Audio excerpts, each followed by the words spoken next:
Good evening, everybody. I believe I'm live. I'm actually going to do a quick reset on my browser to confirm that. So sorry for not making yesterday's cast. If you didn't see on Twitter, one of my TAs from undergrad was in town, actually working at my old division. Hello, the Eyes of Sin. Working at my old division, and the one I'll be returning to in less than a year. So I was very excited to hear from them, and I really wanted to catch up. So I opted to sort of cancel the cast on short notice, for which I apologize. But real life matters. I always like to say that if you like the stuff that I talk about, and casters in general talk about, that usually comes from the fact that they have a life outside of casting and that they read books and they have conversations.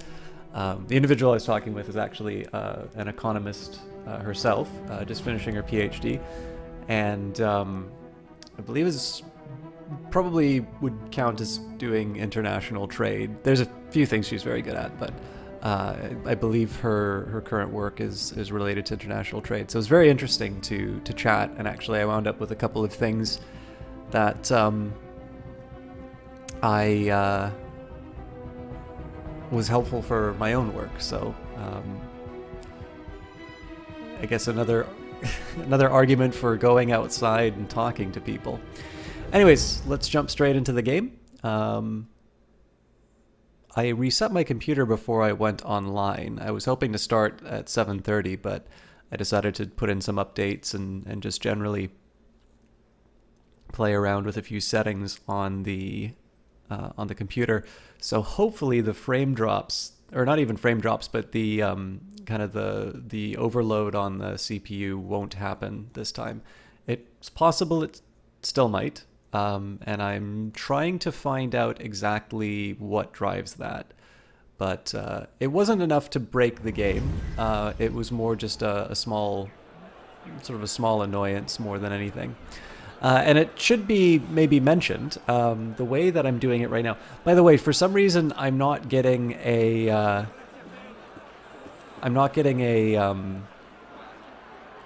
notice as far as like number of people in the chat and things like that. So forgive me if I don't respond. I think chat's still working, so that's good news there. But the rule I sort of gave for myself, so one thing that disappointed me a little bit with how I handled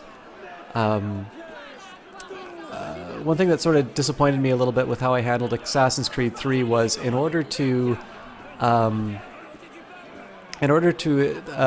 get this done in time to do Unity, I didn't do any of the side missions, and I've been doing a few of the side missions in this game, and I rather enjoy them. And they sort of have enough content inside of them to merit inclusion on the cast, but I also know that's a fantastic way to spend forever doing this game. So I've told myself that main story events will be things that I do on cast, and side missions might be something that I sort of leave to myself for off-cast time, because I do rather enjoy playing these games. Now, one thing I always get, my settings haven't changed. I always want to go changing them because, as wonderful as this game looks, I can't get over the hair. And yet I'm fairly certain if I go into the graphics settings, everything's as high as it can get. Maybe I'm missing something on it, but anyways, it's not the end of the world, because this is still a very nice looking game. All right, so with that in mind, I said I was going to go for story missions. As you can see, I've cleared out a few things. Oh, actually, before I do that, let's finish out our cockade collection, and then immediately after that, we'll jump into this story, because it's an interesting one. And I am glad that some of you are happy to see Assassin's Creed Unity, because I know this is not a very popular Assassin's Creed title. And there are some things that I like. There are some things that I can definitely get behind in terms of criticism for it. So I tend to find that some of the movement I make. So for instance, I'm trying to move forward on the roof right now, and I seem to be sort of stuck on this. Yeah. So the controls don't quite respond the way that I want them to. They are, I think, different from Assassin's Creed 3, possibly even 4. And story-wise, I haven't quite gotten to like Arno as much as some of the other characters. So I sort of think the game's reputation as the the less popular Assassin's Creed might be somewhat deserved, but I think the important thing to remember too is as much as everybody loves to hate big publishers and things like that, I mean, I'm thinking particularly of like Ubisoft and EA, the fact of the matter is that there is generally a floor for quality, and I think we start to take that for granted. So like I would suggest to you, even though I'm talking about things that I'm not particularly happy about in Assassin's Creed Unity, I would propose that this game is better than a fairly substantial number of any other alternatives that I might have that were released at this time. And I mean, again, sometimes it's a like with like comparison that you need to make.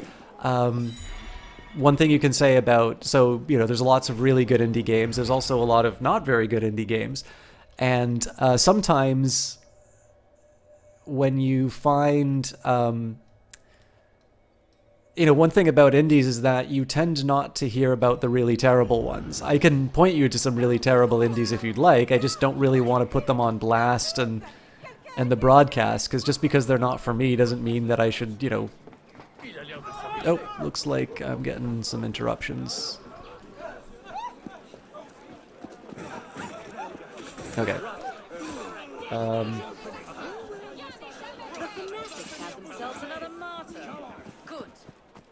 I'll keep an eye on that. I mean, there's definitely ways that I can,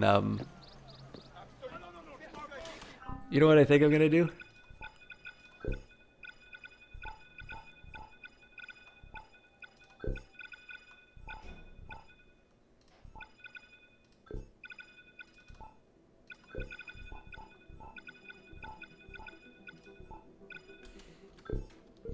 I bet I'm not going to notice the difference between this, but it's going to make all the difference. Uh-oh.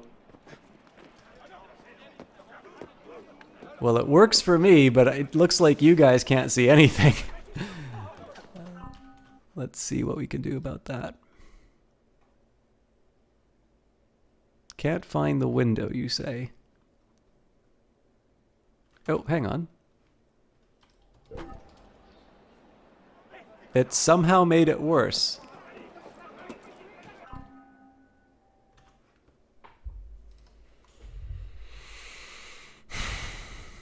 Should never have changed anything. Alright, sorry guys, this is going to be a...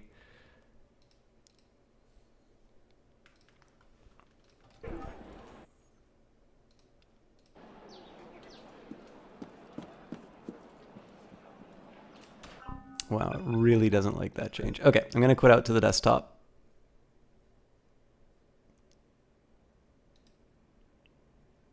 Okay, so this is my lesson. Don't change anything during a cast.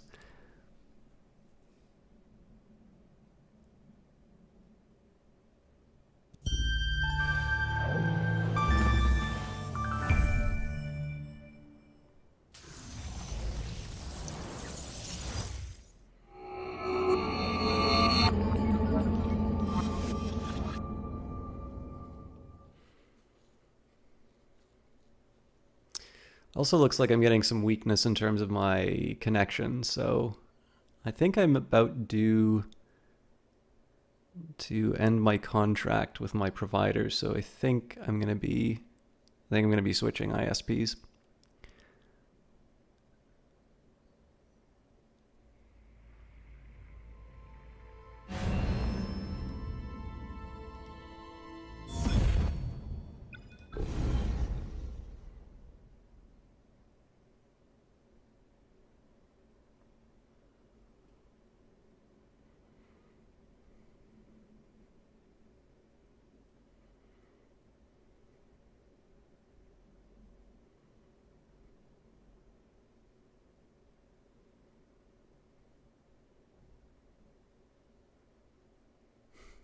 It's funny, I talk so much during the game when I really should be focusing on the game, and apparently when it's loading, I don't have anything else to talk about. But yeah, so in terms of quality levels, like, I think we just grow accustomed to... Oh, am I gonna have to get those cockades again? Well, we've got a new one we can pick up here, so... but yeah, so I think there's a certain point with publishers that we get accustomed to a certain quality level. I'm gonna try watching on the OBS window for a little bit. So I think we get used to a certain quality level. Oh wow. If you guys can let me know whether or not it becomes too difficult to see what's going on. I see that there are little gaps in the quality right now. Like this is actually pretty distracting at the moment. And I'm not sure if I just haven't been noticing it before or... Ooh, yeah, that's gross. My settings have been picked. Hello, distinguished gentlemen. How are you doing?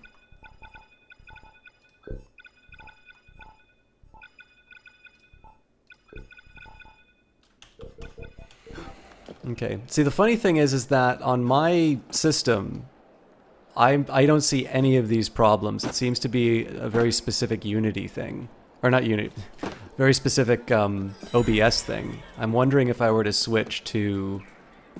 I'm wondering if I were to switch to OBS Studio, if that would fix things.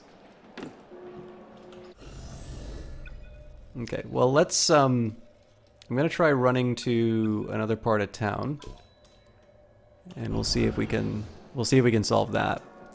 So the funny thing is, when I take a look at my system settings, so when I bring up Task Manager or that, there's a bunch of resources that are just simply not being used. Thank you very much for the retweet, Eyes of Sin. Yeah, so there's a bunch of system resources not being used right now. But you wouldn't know that by looking at my stream right now. Yeah, this is pretty brutal. Okay. I'm gonna do one more thing.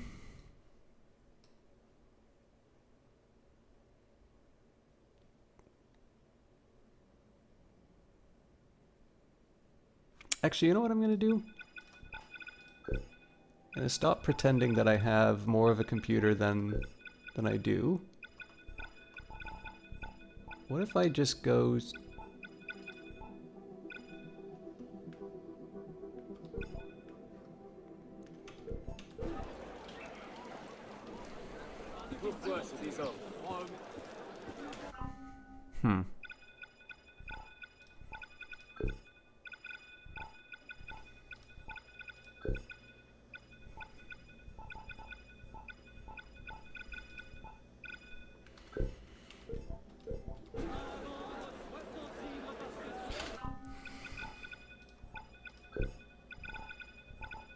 I'm willing to guess if I were to put this down to the absolute lowest setting, I would still have...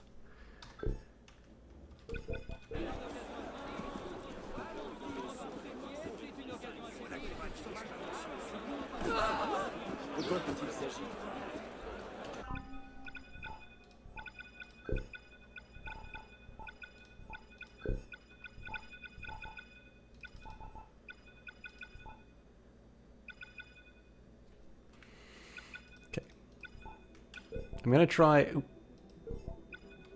try very high. The problem here is that I need to reset each time I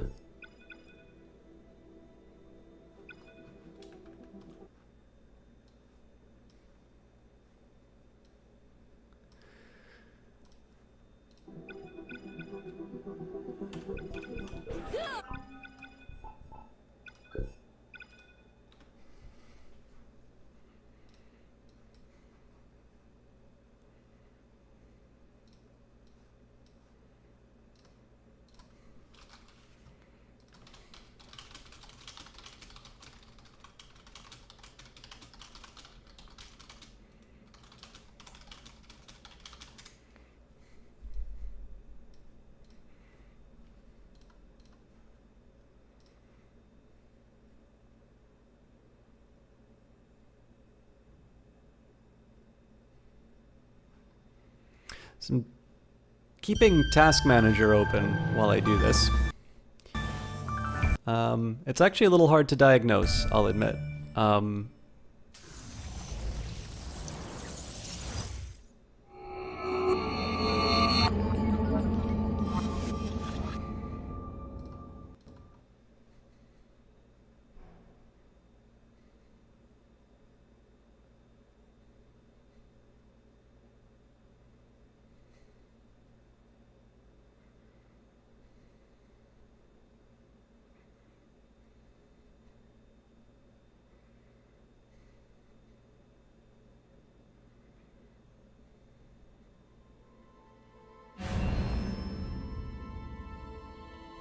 Okay.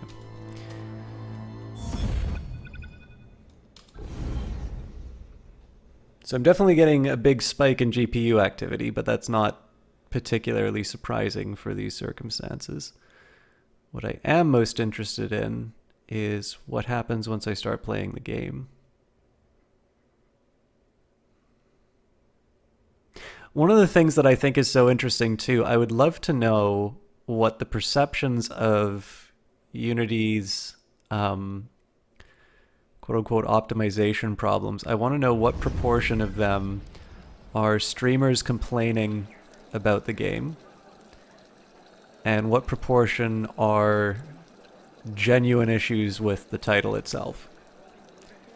So we'll do our best here. I'm going to, again, try and play through the OBS window. And if we still have problems, looks like we've still got problems.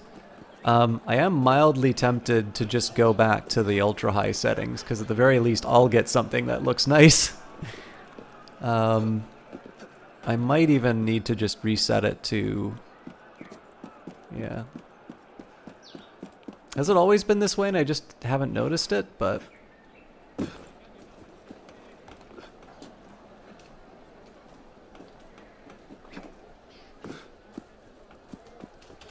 You know what? I got one other thing I can try.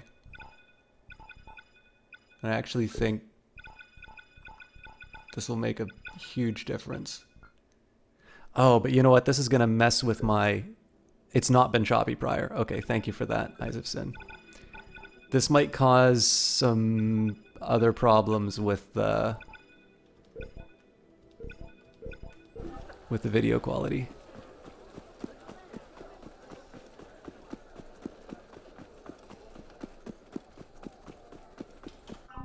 Fascinating.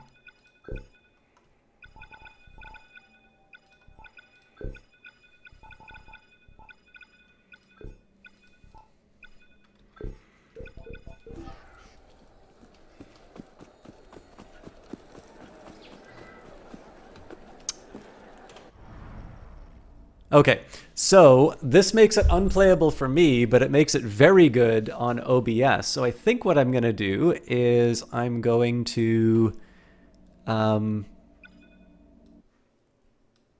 maximize OBS. This is so ridiculous I'm playing this way. I'm going to slightly reorganize my windows. I'm going to put Unity off to the side, and I'm actually going to play through my OBS window. Oh, can't minimize it though.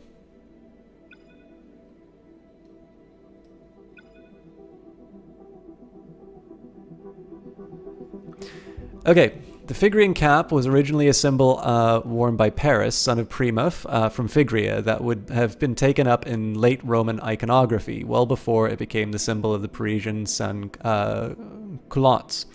Revolutionary aesthetics were particularly inspired by classical culture and therefore by the Greco-Roman world. The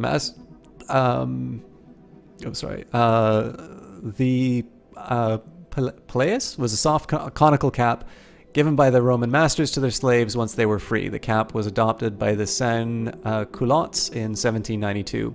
For 2 years, I made someone at school believe that the Phrygian cap was a form of birth control. No real relevance here. I'm just proud. All right, going to take one more minute here, so I'm going to turn off my task manager. So yeah, this is going to be a little inconvenient to play, but as long as the game works, I'm going to be... very interesting. Okay, one more set of adjustments I need to make. So it looks like it's only when I go to menus that this is a problem. Okay, so I exchanged a lot of emails with Ubisoft tech support on this. It's still okay. And I get sort of this black flickering when I play this game.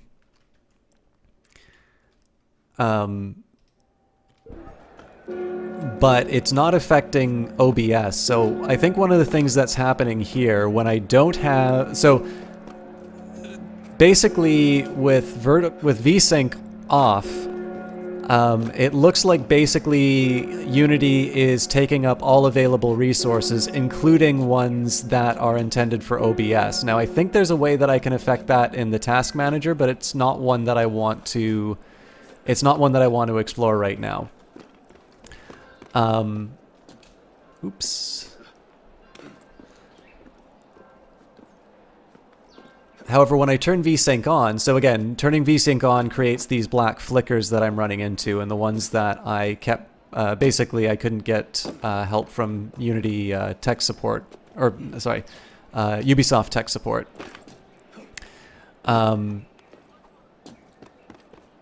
Once I turn VSync on, basically that's going to limit the frame rate to 60 frames. I see that right here. Normally, so all those stuttering, all that stuttering you saw, basically the game was running at about 120 frames, something around that. Actually, 120 is a bit unfair. It's probably closer to about 200-ish. It depends on what place it is. But generally it was performing quite well. But I think basically what was happening was OBS was getting shorted on its resources, which was leading to the sort of the decline in streaming quality.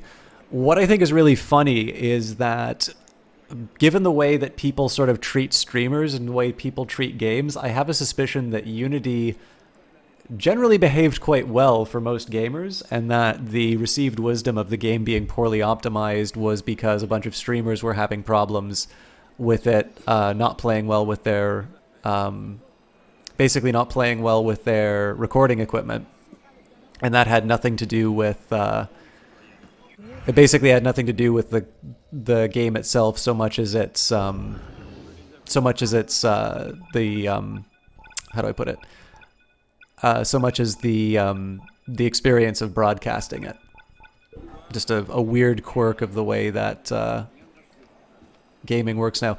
This is funny here. That tells me it's a difficult mission. I don't actually know how to upgrade any skills or something like that. I don't think I've reached the point of the game where it tells me how to do that. But I don't really have any other options unless I want to do...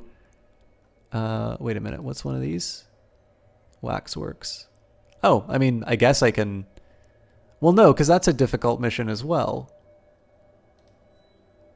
Yeah, so they're all level 2. Alright, anyways, we're going to continue the story here, so...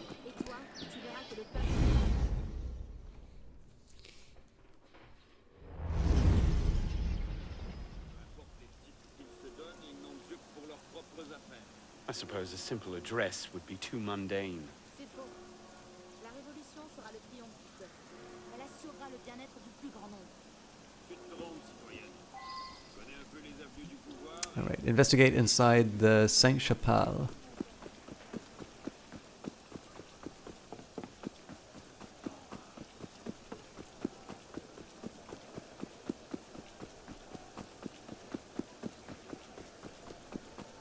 There's a way in here, right?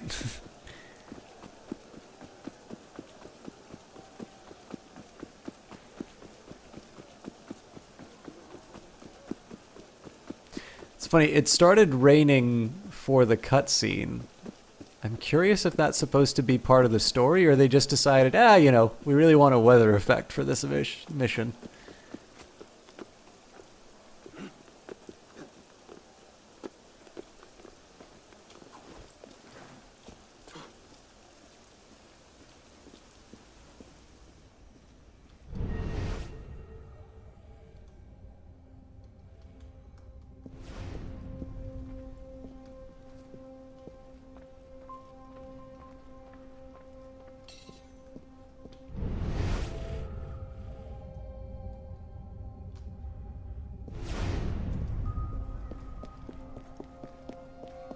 Well, I'm stumped. Guess I don't get to become an assassin.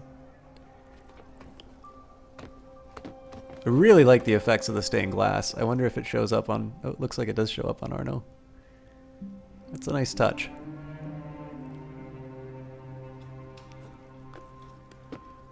I kind of wanted to jump onto that chandelier, but it looks like it won't let me, so...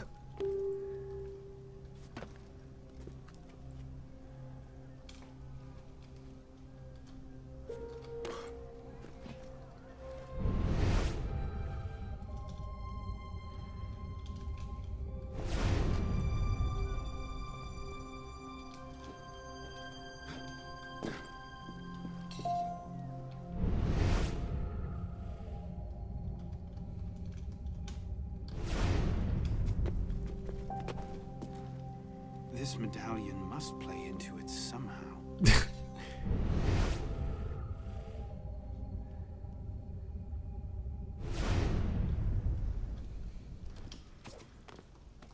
I feel appropriately stupid, game. Thank you.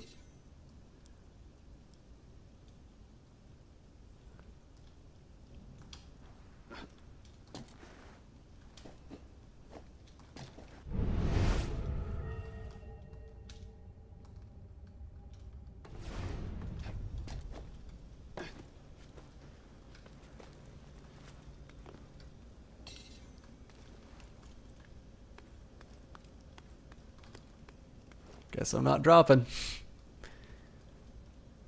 What's the light supposed to illuminate?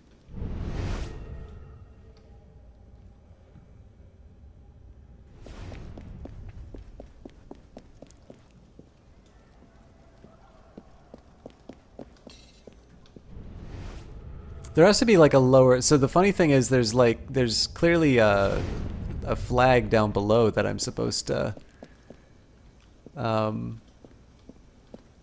that I'm supposed to check out. God,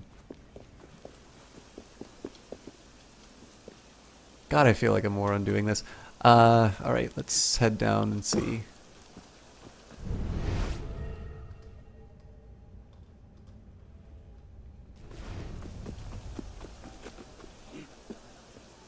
Alright, well that's not gonna work.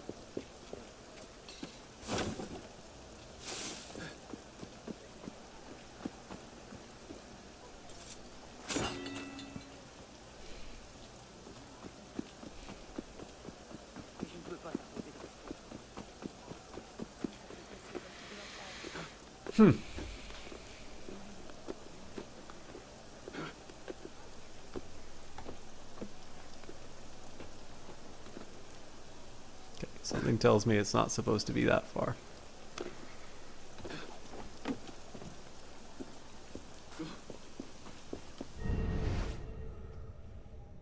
Perhaps the sunbeam.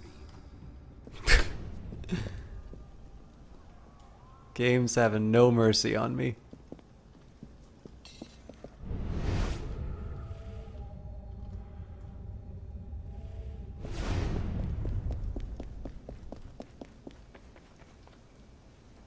Alright, I get it. Sunbeam.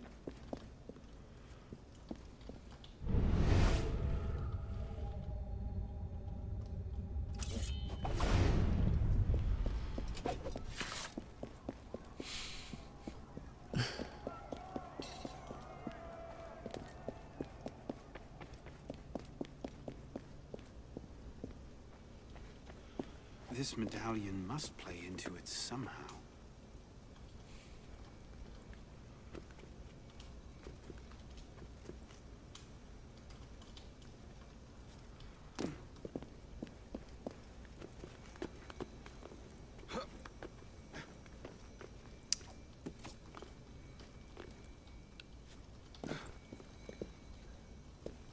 Ah.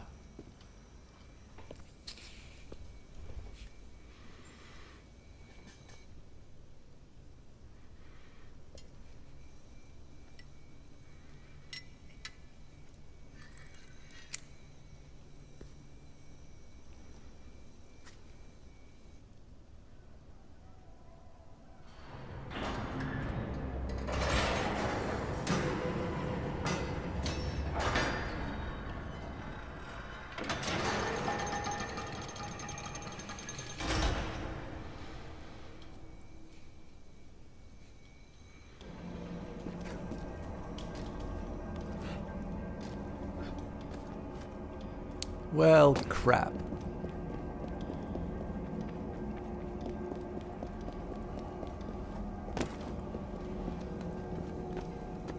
I'm just too dumb to become an assassin, is basically what this is telling me.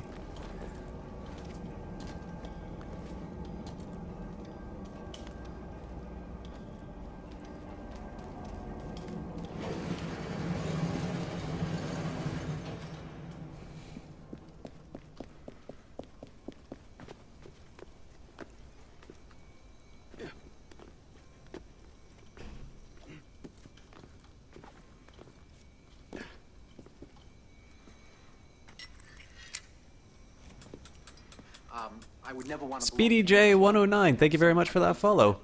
Especially when I'm playing in such a clowny fashion. I hope you are well.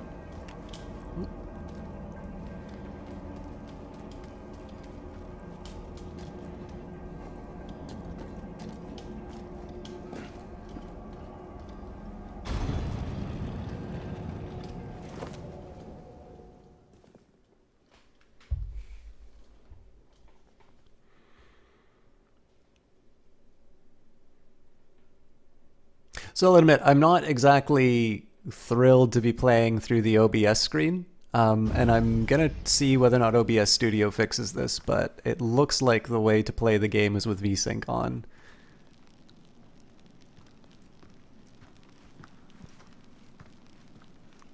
Took you long enough, piss pot. Yeah. What is this place? The sanctuary. A place we can train and prepare, away from the eyes of our enemies. Didn't we just escape from a dungeon? It's not a dungeon. It's a nerve center. In these tunnels, we can get anywhere in the city, all without being seen. We have eyes everywhere. Really? Seems visibility would be a problem. Wouldn't you prefer something with a view? This place has served us well for 600 years, piss pot. Mm-hmm. And how long were you standing in the dark waiting for me? Not long. Guillaume spotted you from the bell tower.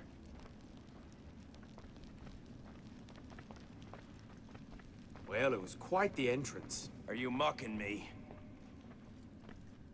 No. God's truth. Very theatrical. Shut up. We're here. The candidate will approach.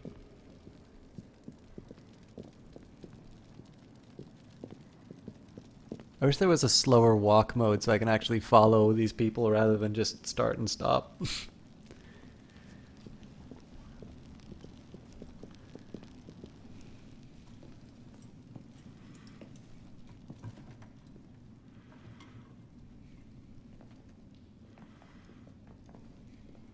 So, the son of Charles Dorion returns to us.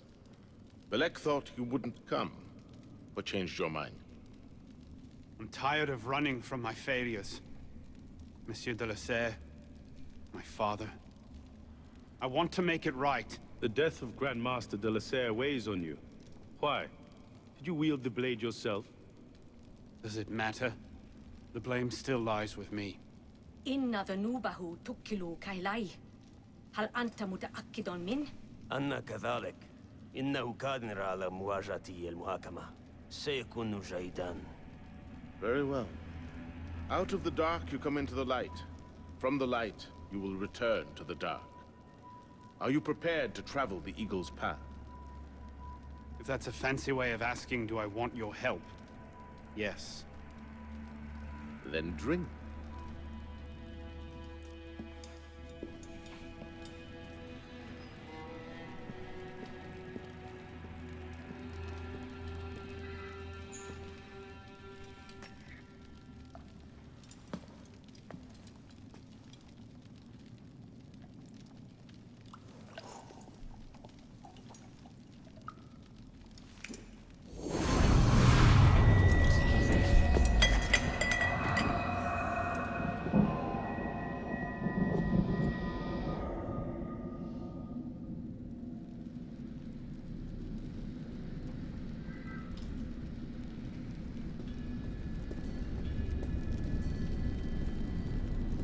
What's happening? Hello?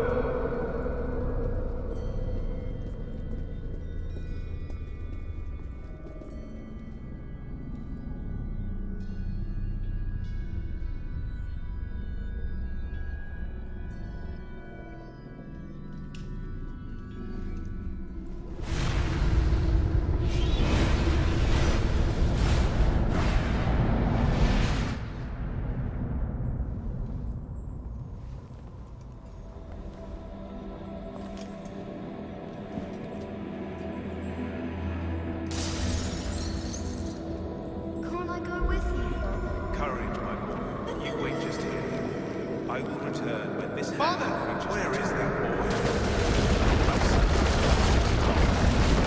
We should be well away. Father, it's me! I'm here!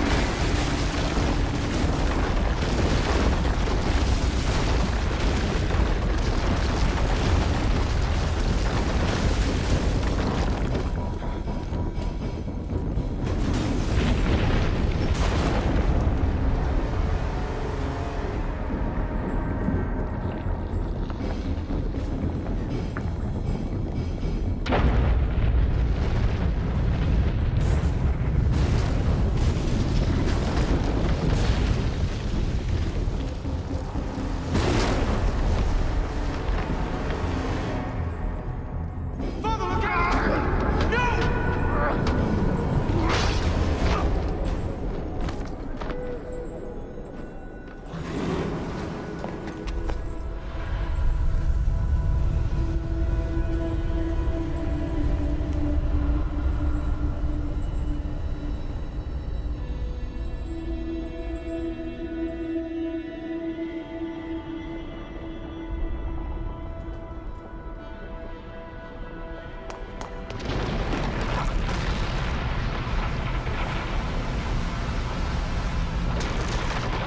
You must receive it today. It's very, very good. I heard you the first time.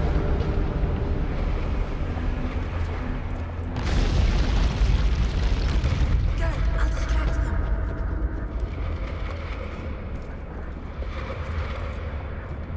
You seem to have caused quite a commotion. You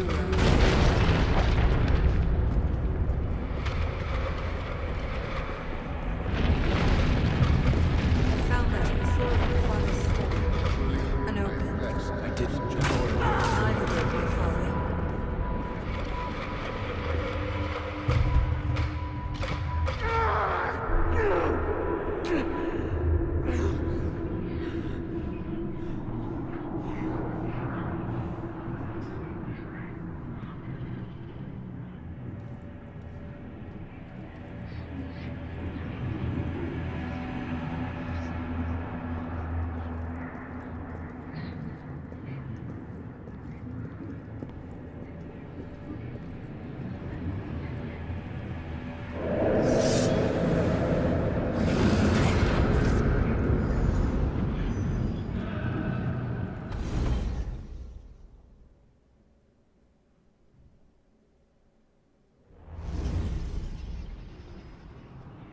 Wait a minute.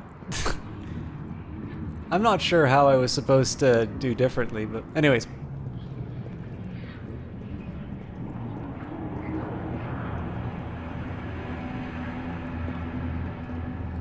I actually really like this sequence up to the point that it interrupted it with the you can't be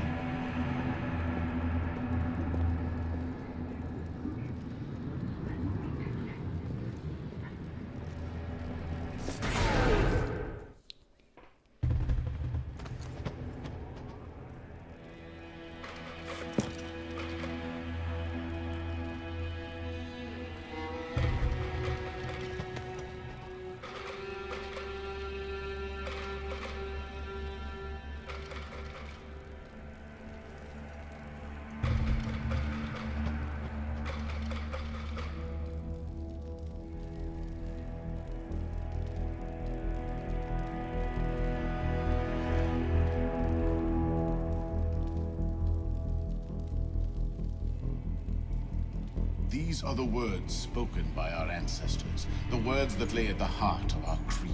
Stay your blade from the flesh of the innocent. Hide in plain sight. Never compromise the Brotherhood. Let these tenets be branded upon your mind. Follow them and be uplifted.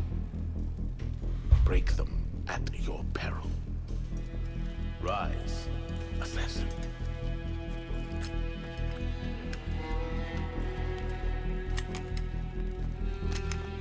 Arno Dorion is dead.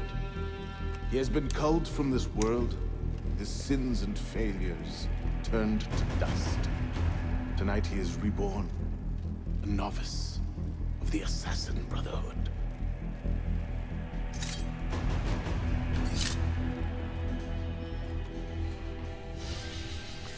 Memory complete. So yeah, I actually really like it. So I'm not a big fan of the real world segments, personally. There's some that are better than others, but generally I kind of like them as historical games. But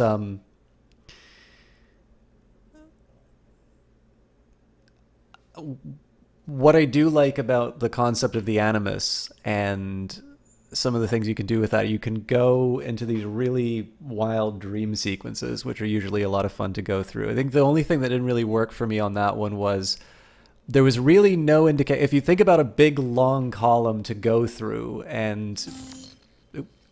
Welcome back. Now that you've experienced life as an assassin, are you willing to pick up the fight and join us? Deacon, load the file. Coming up. We lifted a media file from Abstergo last month, and the information it contains is astounding. But we won't share these things with just anyone. By pressing play, you'll be joining the assassins. If you want to fight the Templar menace, if you're willing to save civilization from Abstergo's clutches, press play, sit back, and ready yourself for the truth. Do I get a choice? That doesn't seem like a choice to me. But yeah, so the only thing, like, I guess the logic was I'd always been running towards that Getting assassin. cold feet? Stop mocking me, game. Kind of walking towards it, and I guess the most natural thing would be to just run up and confront. We don't have much time. Jesus Christ, game. It would have been kind of nice to get a warning inside of that, because it really kind of broke the... I guess it really broke the investment in that particular moment. I'm not sure about this one, Deacon. Get ready to pull the plug. You know what? Fine. I'm going to call your bluff, game.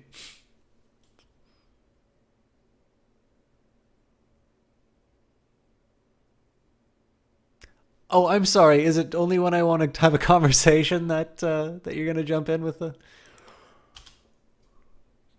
Good choice. Welcome to the Assassins, Initiate. Level 5 security clearance only. It is... Okay, never mind. The Phoenix Project version 9... like.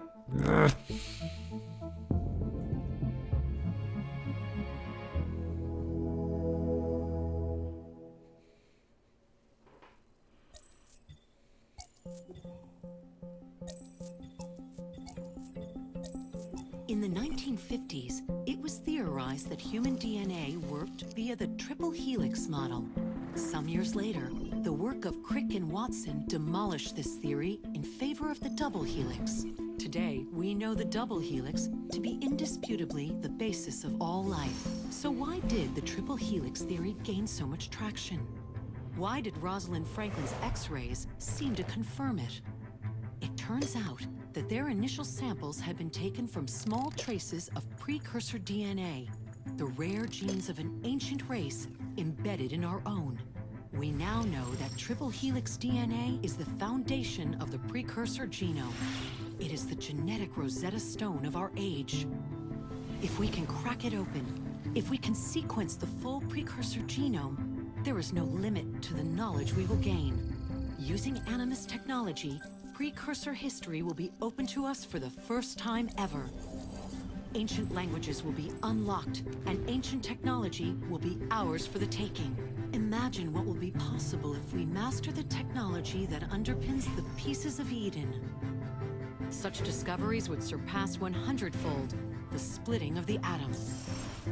Last year, we located a rich sample of precursor DNA in a donor whose genes contained human and precursor DNA at an incredible 25-to-1 ratio.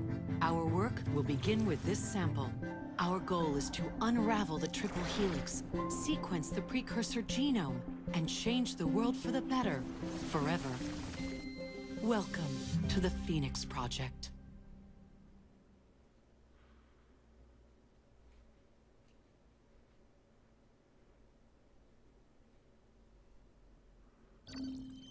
So, this is where we stand.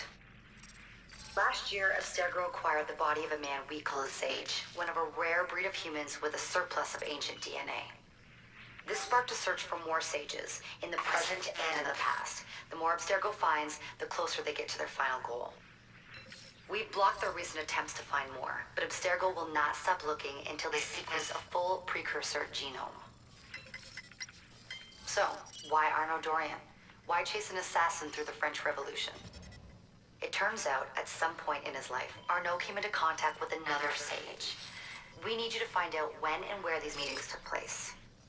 If Arnaud was present for this sage's death, it might lead Abstergo straight to his body. Naturally, we'd like to find it first. This is where you come in. It won't be simple. Genetic memory must be tackled in sequence to keep the data stable. But we're confident you're up to the task. And you won't be alone. Other initiates, assassins just like you, are doing their part to end this fight. If you need more training, more experience, you can call on them for help. All right.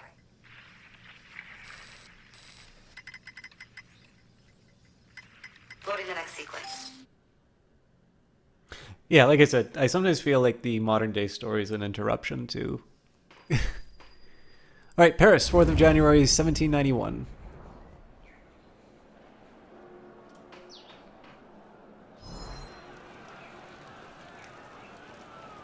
I've got something else for you. The more time you spend with Arnaud, the more data we'll have to increase your synchronization with him and to activate his abilities. Here, have a look at this. New assassin abilities have been unlocked in your skills menu. Ranged weapon, assassin cache, money pouch, stun grenade, communal sense, disguise, apprentice locksmith, group healing, double assassination, thick skin, environmental blending, and staggering strike.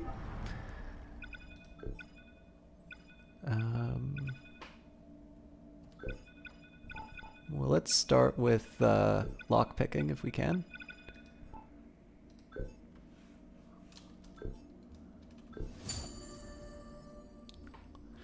And I have 2 points left over. So, temporarily disguise yourself. Share eagle vision with players, which probably doesn't do too much for me. Double assassination sounds really good. Environmental blending, the ability to vanish by performing mundane activities such as sitting on a bench or leaning against a wall, walk to a blending option. I thought I already could do that.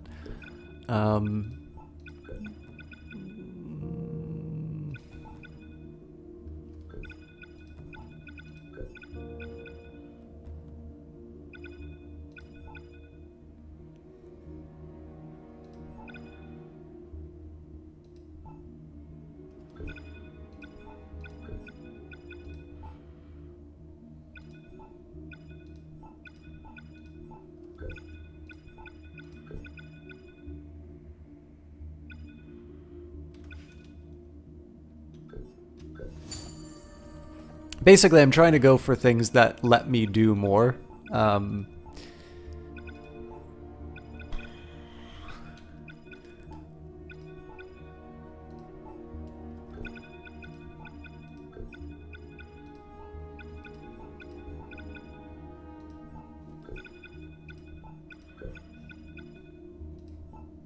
Right, I think everything else costs more than I have. Well, environmental blending, but I think I'm gonna...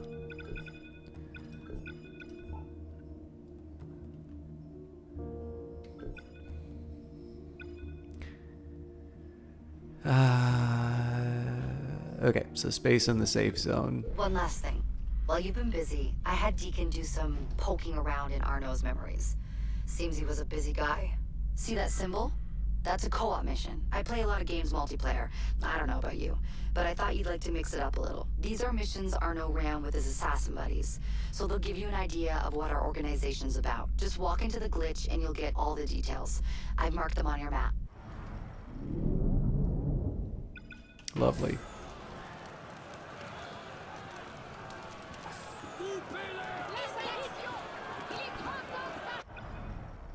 Heavy weapons inflict more damage against enemies. Attack with left mouse button during a fight. I think I'm just gonna hang on, avoid the missions. Now, I always thought the mouse button would allow me to pick between items. That doesn't seem to be true though. So Q.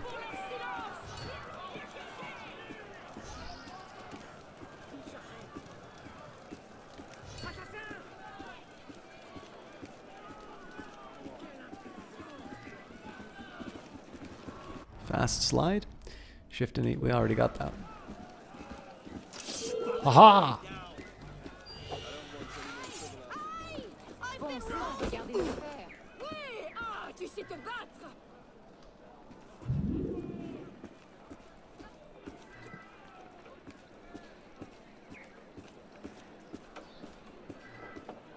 Quel coup! Sortez, venez nous... Encore lui. Peu de panique, peu repli. Pourtant, si vous voulez, Écoutez-nous, ou nous allons tout New paper. The roads of France are open to all trade citizens. Sorry, this is the Journal de Paris, 1791. The Reformation we started by tearing down the tax farmers' walls now sees its natural conclusion. Is France not truly unified by these acts? In the wake of misdeliveries, a terrible crop, and price irregularities, the bakers of Saint-Marceau, Saint-Antoine, and Saint-Denis have asked for calm. They cannot bake bread without grain, and violence won't feed anyone's families. Dr. Joseph Guillotine is attempting to make a mockery of public executions. Instead of proper beheadings, breakings upon the wheel, or simple hangings, he is proposing that a machine execute the guilty in a clean, efficient manner. Nothing could be more absurd. Executions are meant to give warnings to the populace. The more brutal, the better. Montassier, another wonderful performance. One dreams of sojourning in the midst of her plunging neckline. Do not ask this poor soul what play she was starring in. Very little seems important when her dainty figure finally makes its appearance on the Théâtre de l'Ambigu Comque's stage. And wear your tricolor proudly, good citizens. Show your support for a new order, one more noble than 10,000 aristocrats. An end of liberty, a society built on principle that all men are indeed equal. Excuse me. All right. So I'm tempted to just go for the main missions again. What does a blue assassin symbol mean? Paris stories? The Guns of Notre Dame. Waxworks. Ritual Baphomet.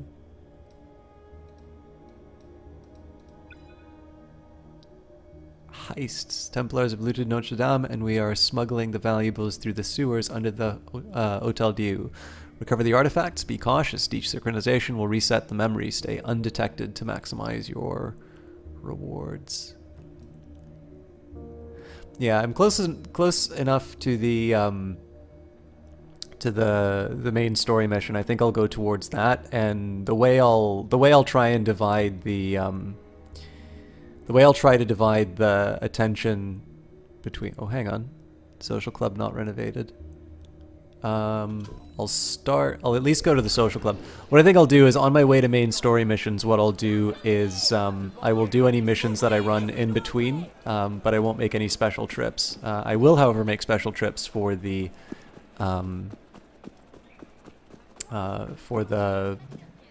renovations. I actually kind of like that part of the game.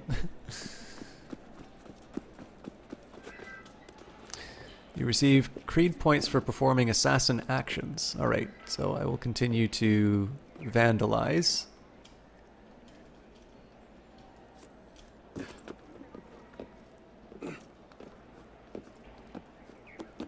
Then I'm good to go. Alright, I realize this has not been the most exciting hour, but thank you for those of you who are sticking with me. The good news is I won't have any more technical problems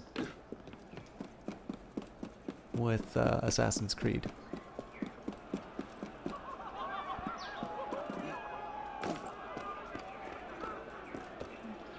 Oop, newspaper.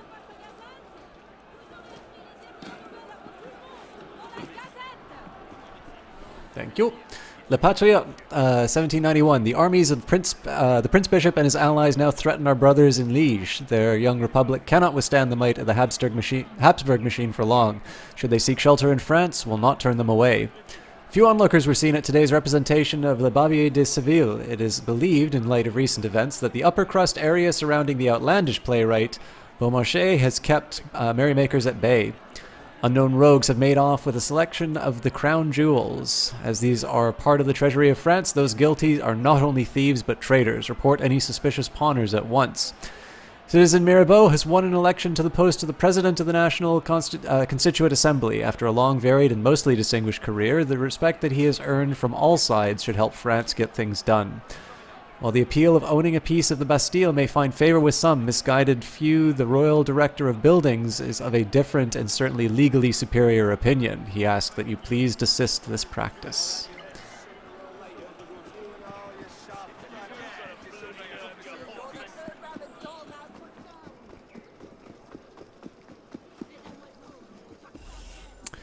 Café L'Île de la Cité. Do you want to renovate this cafe? Once you control the cafe theater, you will earn additional income from the social clubs you own.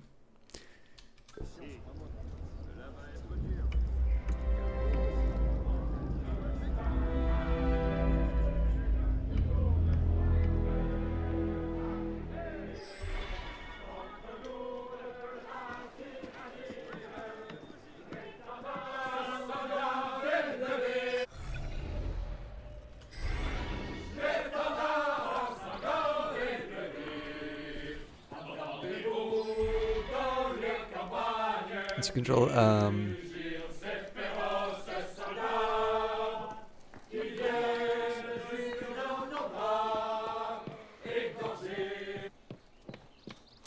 was abrupt. Create or join a club. What is membership in a club? When you are a member of a club, you can earn new rewards by completing club objectives. Also, you can compete against other clubs in a club competition. Creating a club automatically makes you its leader. Well, I think that seems like a multiplayer thing, but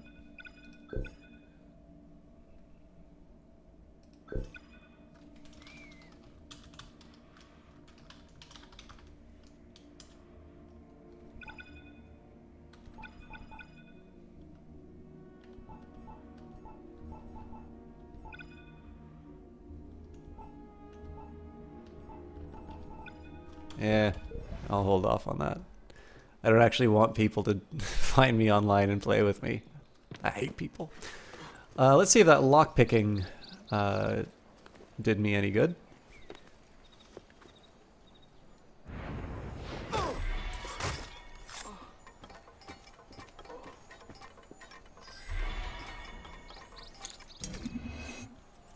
Oh, Jesus Christ.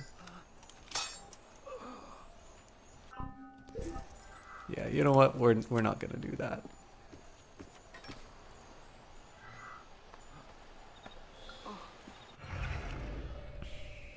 All right.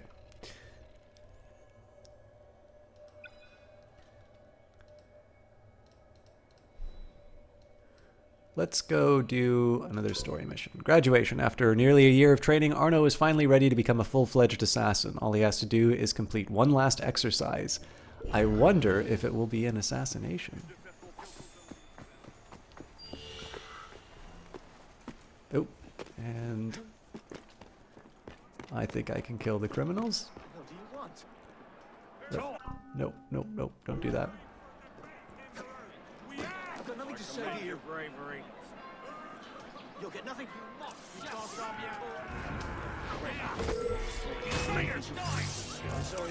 Ah! I thought Perry was eating.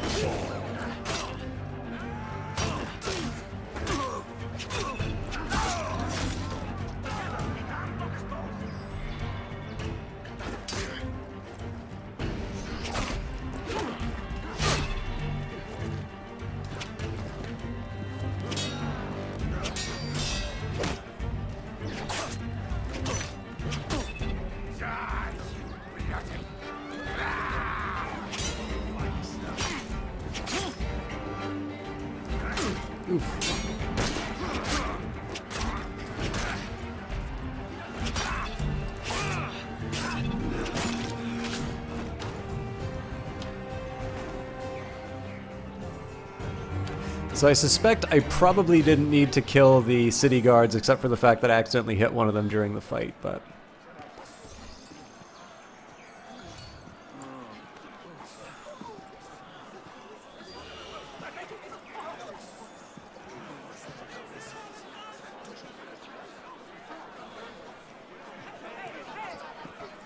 I'm pretty sure the guy I'm standing on was the guy I was supposed to protect.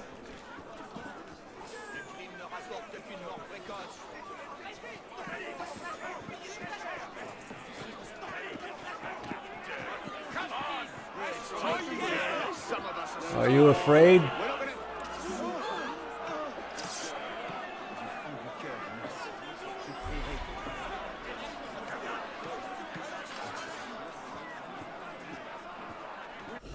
Alright. Lots of stuff to lots of stuff to do, but I should probably be paying attention on the task at hand.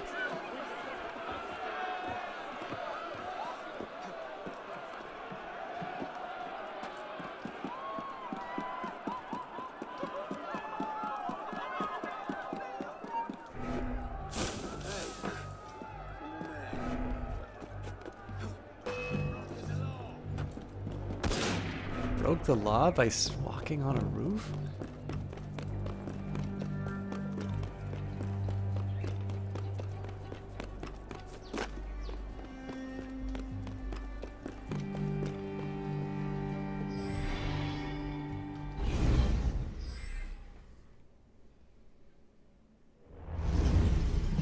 What's the mission? Mission. Let's get your arse in position. Don't ask questions, piss pop. I live to serve. Mission difficulty is indicated by the diamonds. The more diamonds, the more difficult the mission, and the stronger the enemies. Your player level is also represented by diamonds. The more diamonds, the higher your level. Buying new skills and better equipment increases your player level.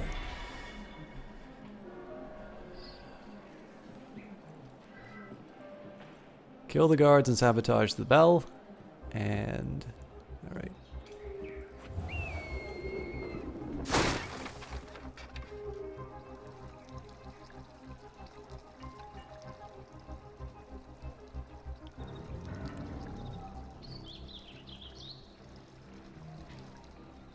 Now, I remember there was a way that you could like make noise. That doesn't seem to be at play right now.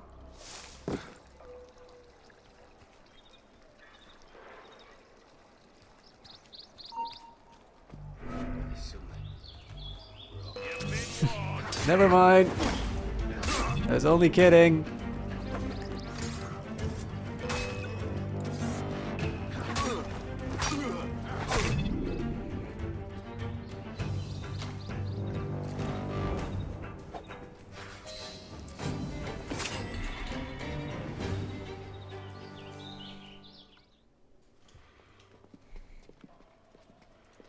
Lord Guillaume de Roussel has generously agreed to our price of 40%. An act of desperation. What about the priest? He'll come around. Your confidence is infectious, Sever. My boys will have the wagon ready. Here are the details. Make sure it goes smoothly. Of course. Make sure that it goes smoothly, cretin. When have I... Murder!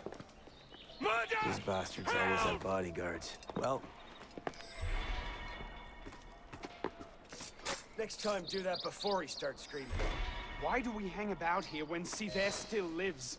He killed Monsieur de la Serre. Patience. Sever's not the target. Not today. Come on. Council's waiting for our report.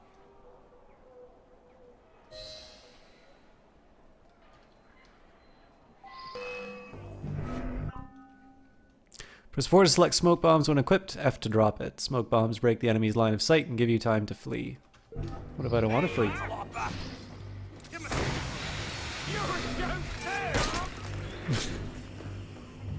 Smoke bomb, it does nothing. Time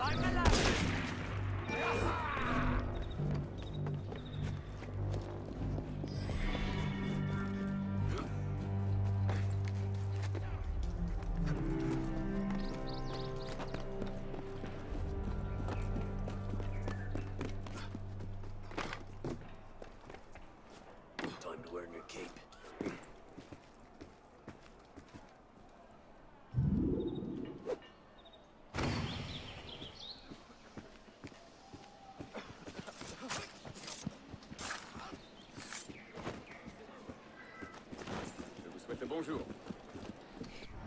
More smoke bombs, please. Alright, let's see if I can get some new weapons while I'm at this.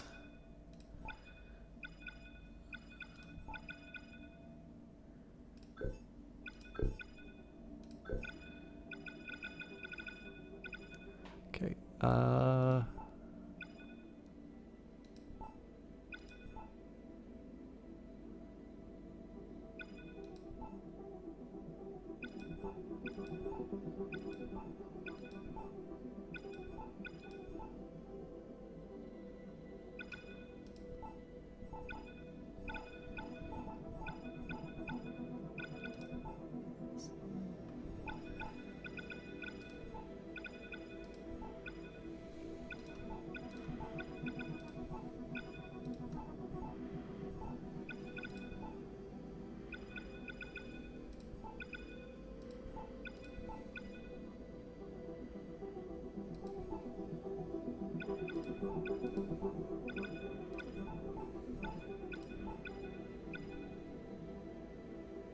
I mean, it looks cooler than the Falchion.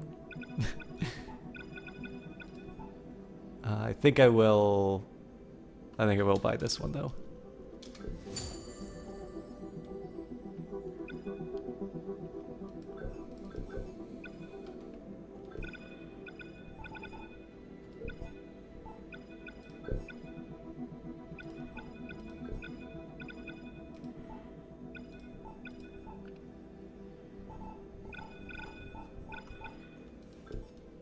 I think I'll just equip all the other stuff that I own because I seem to have a bunch of items that are slightly better.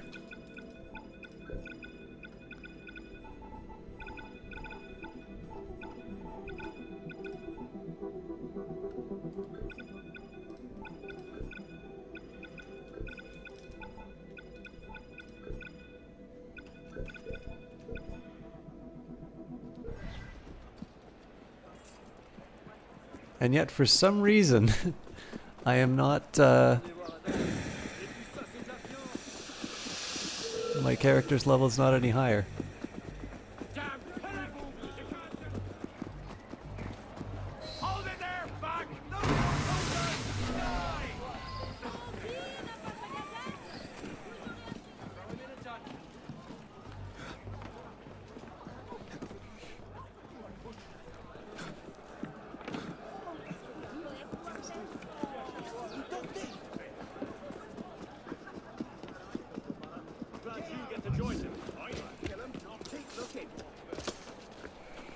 Merde. Patriots. These imbeciles will pick a fight with anyone. Try not to draw their attention. Shouldn't we stop them? Stop them. Avoid them. Doesn't matter. There's always more fanatics. Can't save everyone, piss pop. Well, there's a cheery thought.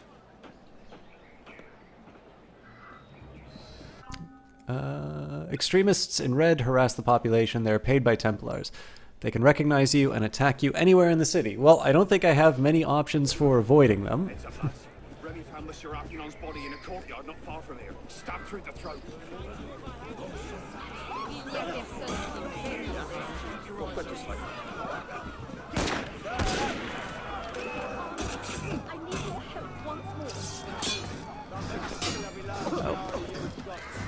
Turns out these guys are kind of tough.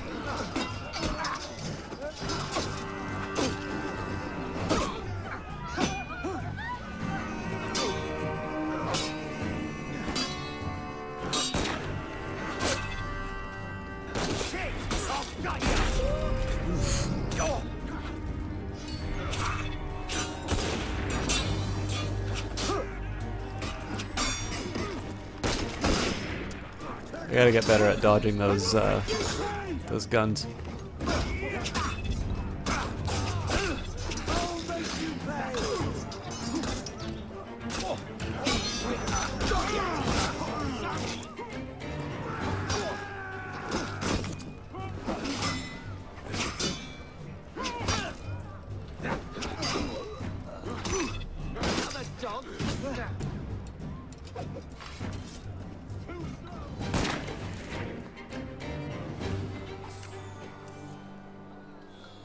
all enemies oblivious. On my way. What's going on? Hello, Vikings World. How are you doing? Had a few technical problems on Assassin's Creed Unity tonight, but we seem to have gotten over them, and now I just sit in silence and play the game.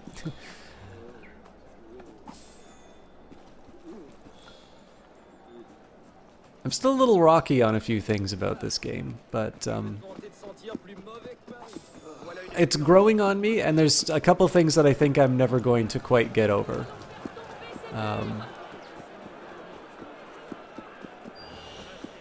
Kill the messenger without being seen. If it isn't my old friend.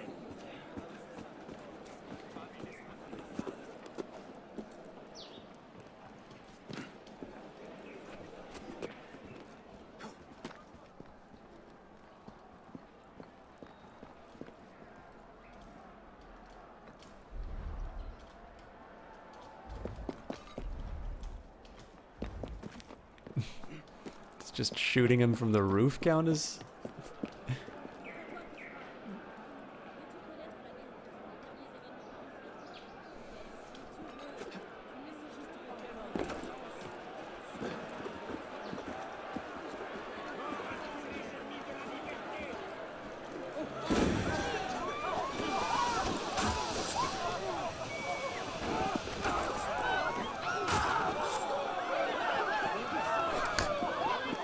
Wait, where'd the messenger go?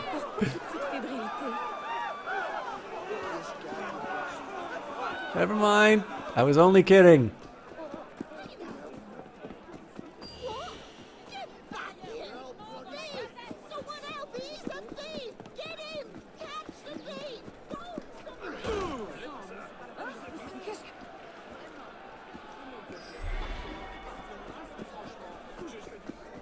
Never gonna make it to my target because I keep doing side quests. But I think that's kind of the I will admit, running into side quests as you're doing things in Paris is a lot more appealing to me than some of the old ones where it used to be you had to go between locations. One of the reasons why I think one of the reasons why I prefer, well, I mean it's tough. I think one of the things that doesn't quite work for me is when a game... Oop. Let me off, for God's sake! Faction fight. Guards in blue always attack extremists. Avoid attacking them to reduce conflicts.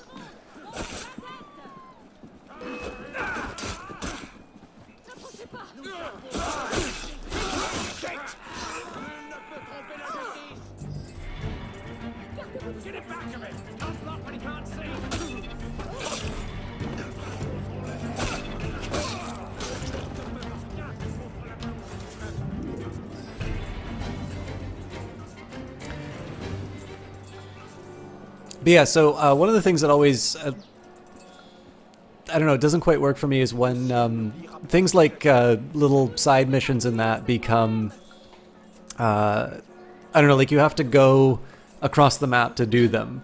It's kind of neat when they're emergent, so I guess the thing that I tend to like about little side missions are if they're quick enough to complete on your way to something else, or if they're generated in locations where, you know, you turn in X, Y, or Z objective, and you know there's a little side mission off to the side for you because you're going to be returning to that area fairly consistently. Now, I feel that this game, for one reason or another, does a slightly better job of that. I haven't played Metal Gear Solid 5 Vikings World.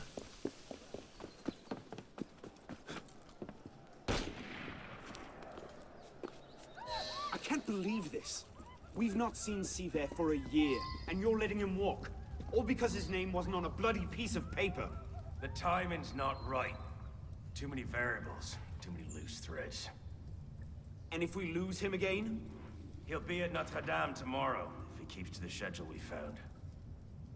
You might have shared that earlier.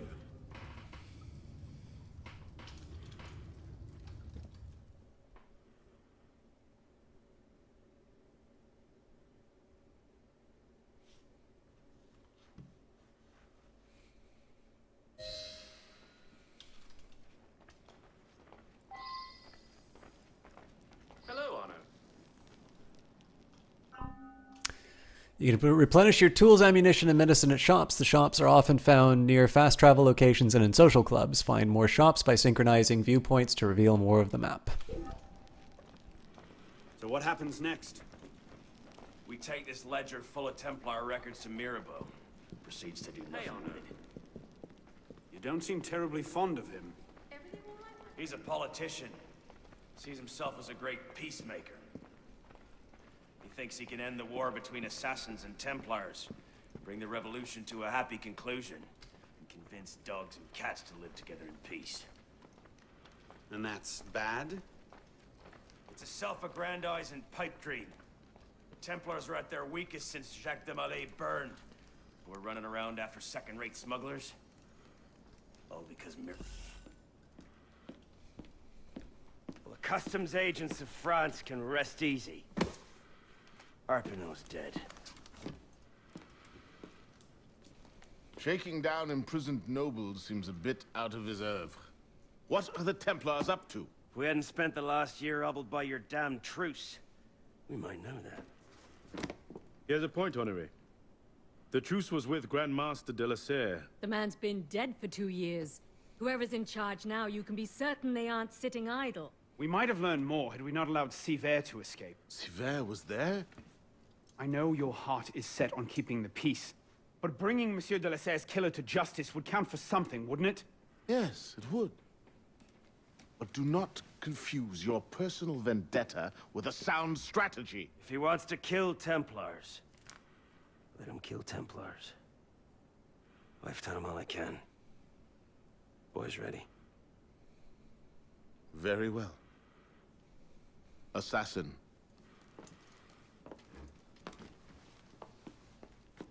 I charge you to go to Notre-Dame de Paris, and to find there the Templar agent, Charles Gabriel Sivert. You will learn his secrets, and when you have done so, you will bring him peace, in accordance with our tenets.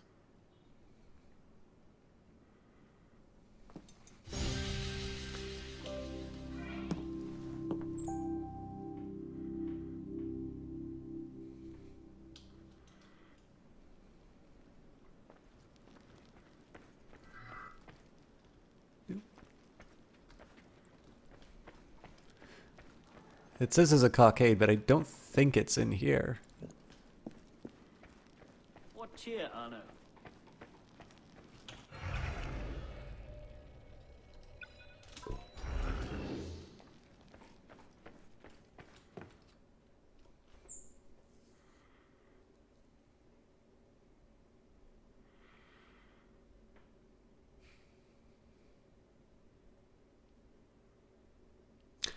I don't think I have as much to say about the history, just because I haven't actually... I don't think there's a whole lot more that's been done. So that's a co-op mission. I'd be happy to do a co-op mission if there was someone I knew playing it, but...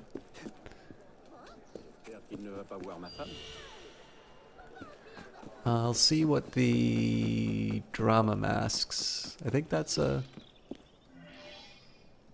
Arno has been given stewardship over Cafe Theater, an old assassin intelligence gathering operation. Explore the building and learn what can be done to improve it. Sure, let's see what's going on here. I guess that's a side mission, but I don't need to make it like a strict rule.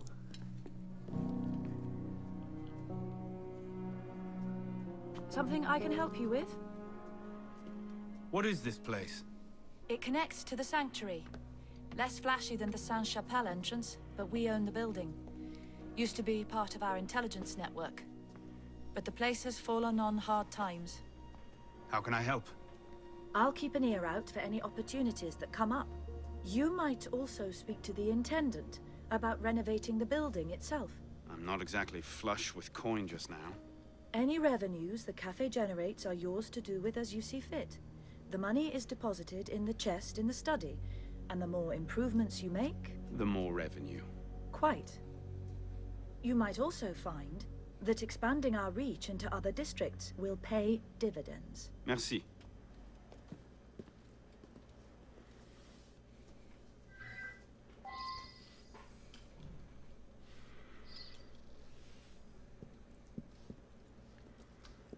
What income?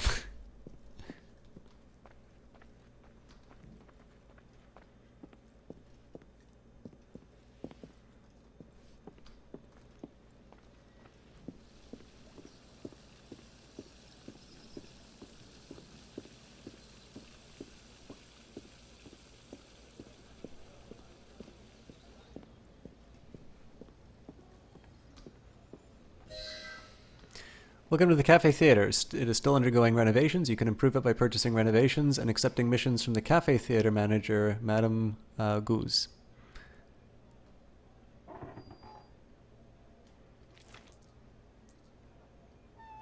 One of the reasons I didn't want to spend everything on outfits was I tend to try and go early for these upgrades. So, we'll... It seems that workmen renovating the main wing found a small room hidden behind the kitchen. Its contents may be of interest to you. Okay. The previous owners must have walled off a room in the main hall. Perhaps you'd be interested in what they found. This is kind of neat, actually. So they're giving you mission. It's another reason to upgrade. I mean, I like upgrading because it gives you income. But it's neat that you get new missions as well by doing this. That well's been disused for years. It'll be nice to have fresh water again.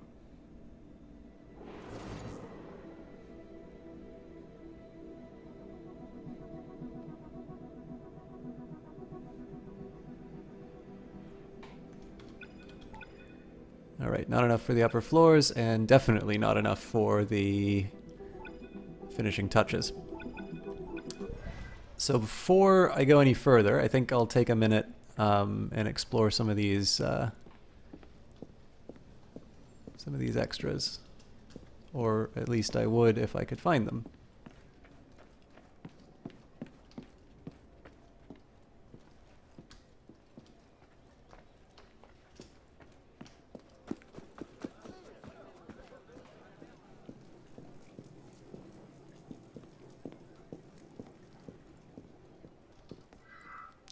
The Journal of Thomas D. Carnelian, October 12, 1307.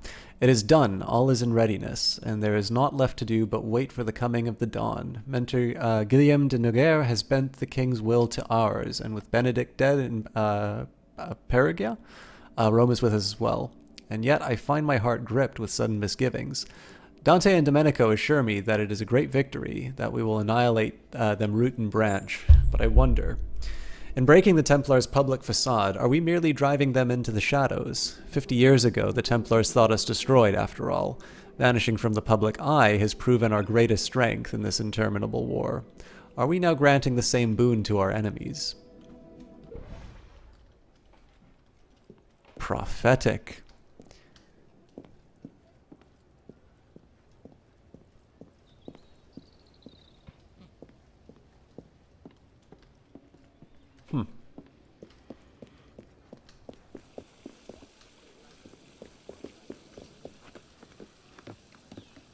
I'm sure there are stairs here. It's just, it's easier to go outside sometimes.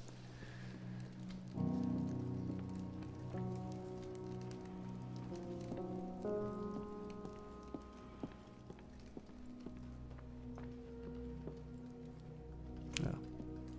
Not quite ready for mementos.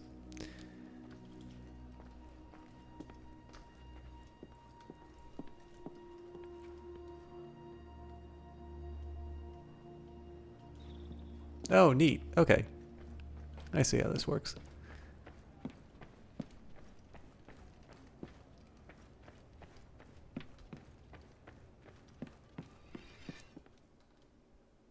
Here for a fight, monsieur? Come again. A training match, that is. An assassin can never be too well prepared. Isn't our mandate to work in the shadows? Stay undetected and all that? Call this the fallback option. Better to practice here in safety than pick a fight with ruffians in the streets. No? Touché.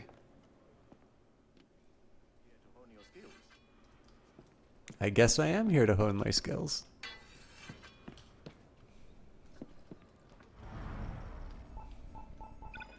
I guess I'm not here to to hone my skills. Alright, let's see what else we got here.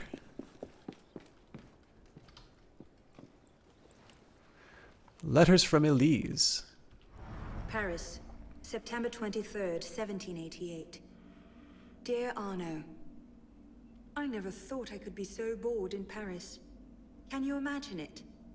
The greatest city in the world, and here I am, stuck in endless lectures from dawn to dusk. It's worse than that winter we spent in Strasbourg. Do you remember? When it snowed for a week straight, and we couldn't leave the house, and all the books in the library were in German. We convinced that cook the house was haunted by some young Frankish prince, and the poor man refused to leave his kitchen without a rosary in one hand and a Bible in the other. I miss those days. The things I'm learning from Father's friends are... well, I wish I could tell you about them. Someday, perhaps. But not now. And not like this. But still, I find myself missing those days. Missing home. Missing you. Next time Father comes to Paris, you must persuade him to bring you along. I remain always your Elise.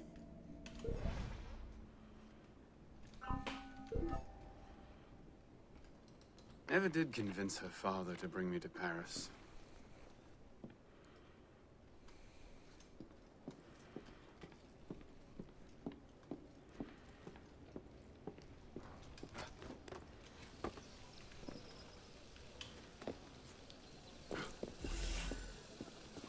I don't know what that was. Oh, here we go. Assassin's Creed Unity Dead Kings. Up north lies the town of Franciade, where the French twice buried their kings. You must complete sequence 4 of the main game to access this additional content. Alright then. I think it's time for us to go back onto the main mission. Although if I follow my rule, there will be a lot of things for me... Oh yeah, well let's at least take a look at the viewpoint and get the cockade. Then we'll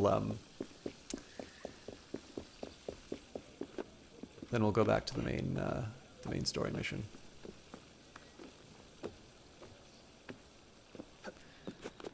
One of the nice things about doing viewpoints, in addition to the fact that it just looks really nice, usually you see landmarks, which allows me to read a little bit more of the animus whenever they have voice acting to do.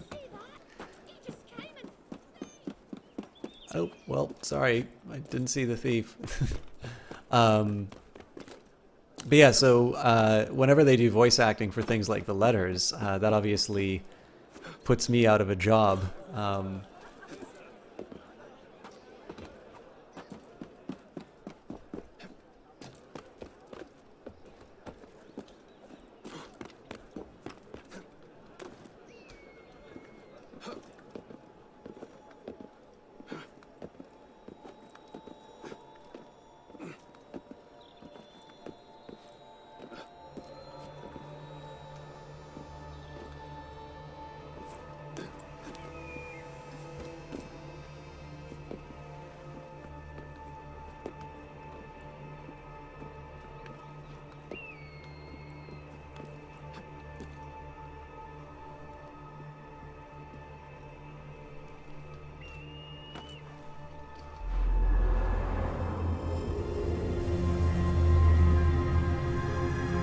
This is one thing I still can't quite get over with Assassin's Creed Unity, just see the city out like that. I think these are, I mean, Revelations obviously had Constantinople and all of its looks in that, but I really have not been able to get over Unity's Unity's panoramas.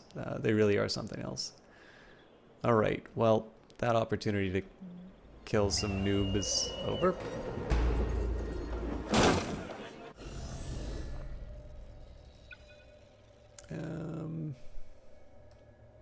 Yeah, I guess I'll get the cockades.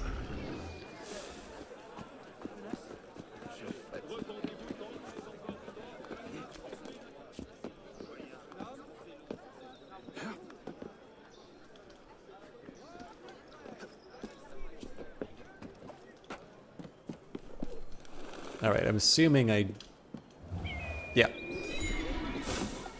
That's actually a neat... I don't know if they've ever done that where you can get a collectible by doing an eagle jump, but I like that idea.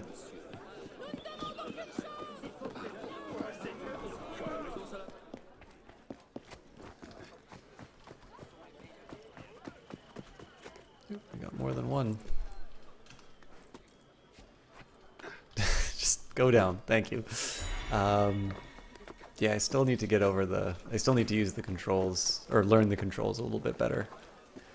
I think that's a... You know, I can complain all I want about the sort of the streamer-specific problems that I had along the lines of,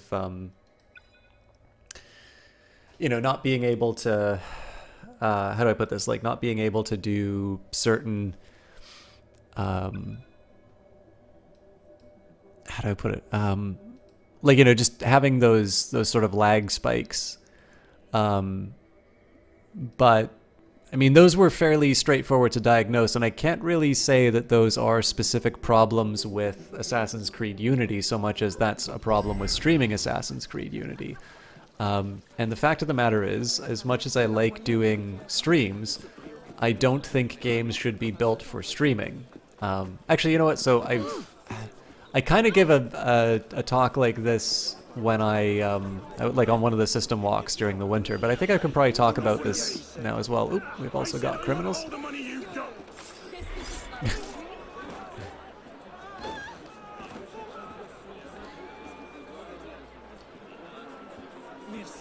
One of the things I've tended to notice about sort of streamer meetups is, I mean, so one of the things that makes streamer meetups really unpleasant, and some of them I've gone to have done a good job of mitigating that impulse. Other ones have really sort of leaned into it and been not that great as a result. Basically, everybody wants to be noticed, and it's like sometimes it's almost like there's a really horrible game that's being played where, you know, you have business cards and you have to like give away all of yours, and you have to accept nobody else's. And, you know, I mean, whether or not it takes the form of business cards or whether or not it you know, it's something just a little bit more subtle in terms of just the way that people sort of interact with each other. You sometimes get the feeling that people are there to like get as many followers as possible. Oop.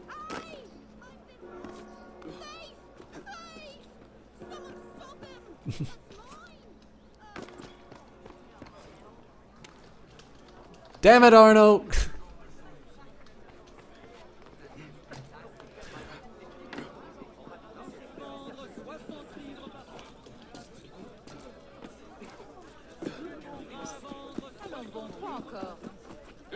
There we go.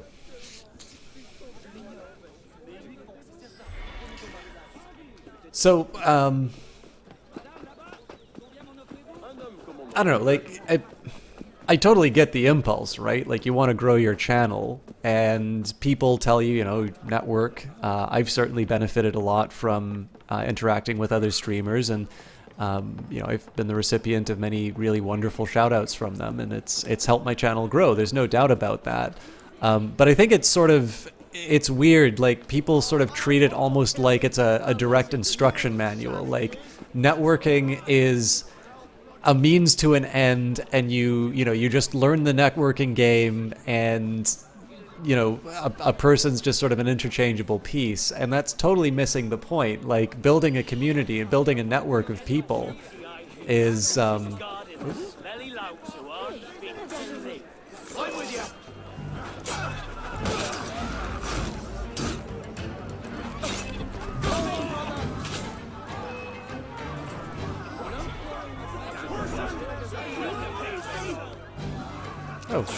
hello.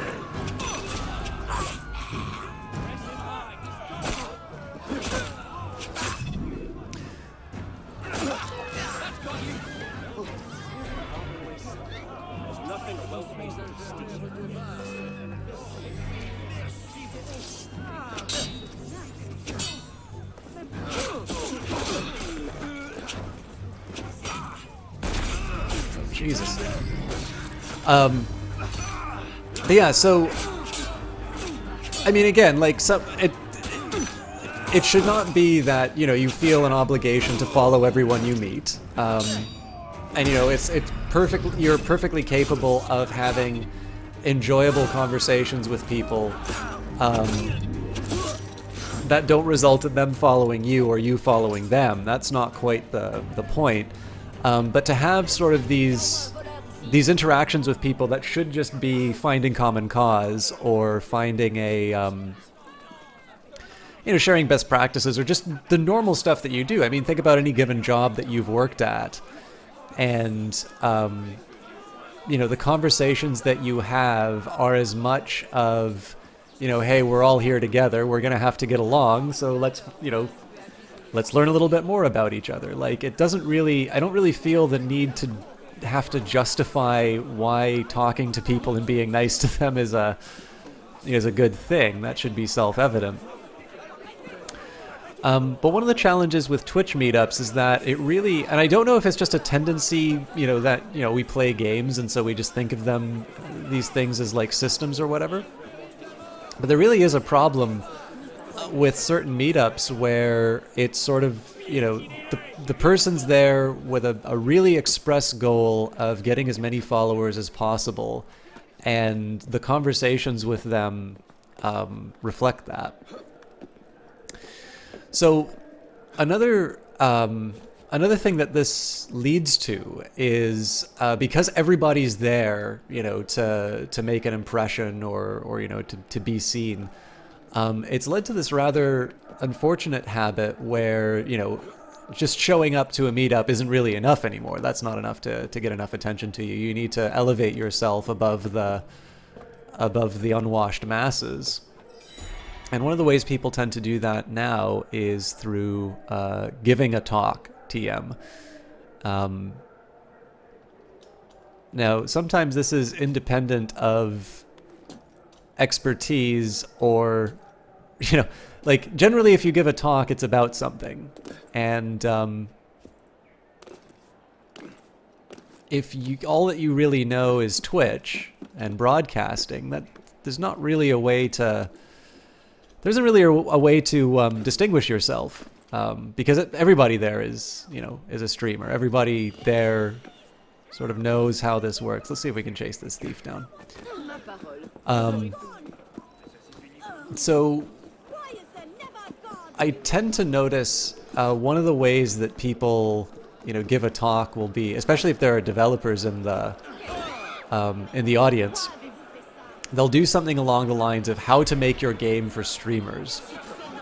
And I actually think this is really wrong-headed. Oh, I think we've got a few stutters coming in, but this should be dealt with in a second. One of the things that seems a little silly is it's a bit like saying how to make your game for television advertisements or radio advertisements or something like that. I'm just going to let some story go by.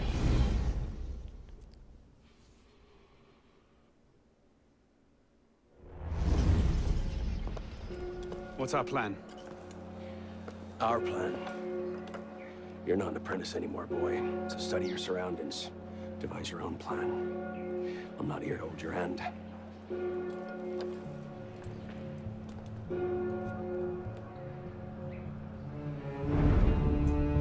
No targets unreachable. Out of the way. Move. Where the hell was Duchesneau? Oh. If you can't find a weakness to exploit, make one.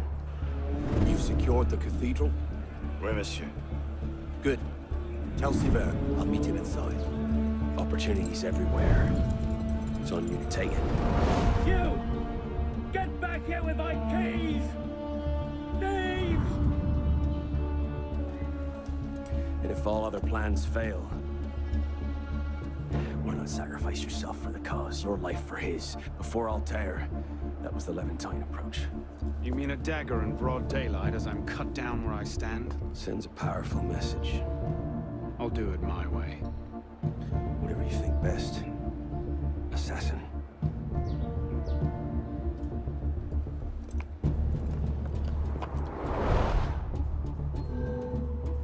That's a really cool way to introduce the mission. Explore the area, create opportunities. Unique kills 1, secret entrances 1, 2 alarm bells, 10 entrances.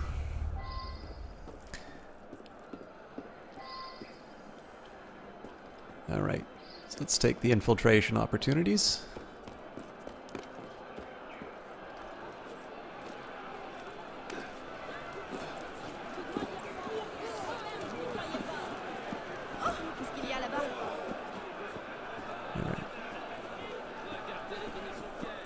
Did you see the expression on that fat old cleric's face? Right. What have we here? And I'll get back! Sorry, I know there's some lag coming up.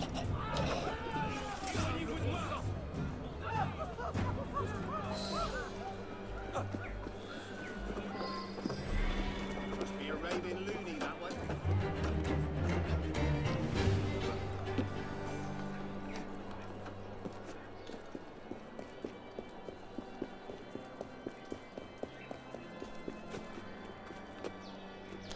But yeah, so what I was saying about streamers there, so one of the challenges is that if you think about it, it doesn't make a lot of sense to design a game specifically for streaming, with a certain exception. So there's things like Choice Chamber and whatnot, which obviously is intended for some audience interaction. But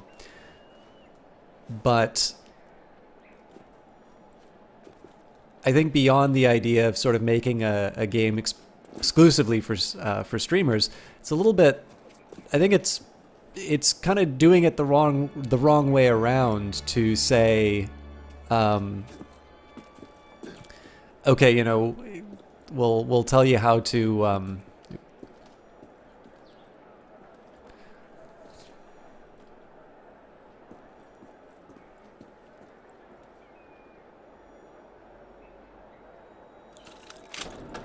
Merci. Que Dieu vous bénisse. You know, we'll tell you how to make the game for me is basically what that's saying. And I mean, again, when you consider the motivation as being don't trigger any alarms and 2 kills from hiding spots.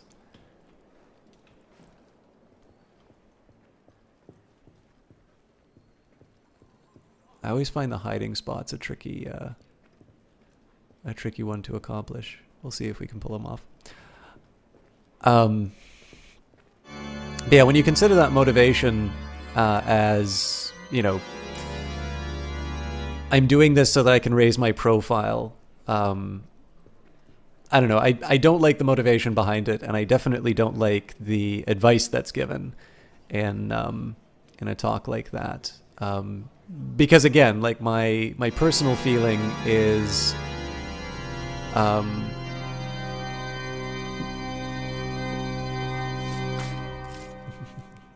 curiously, that does not count as a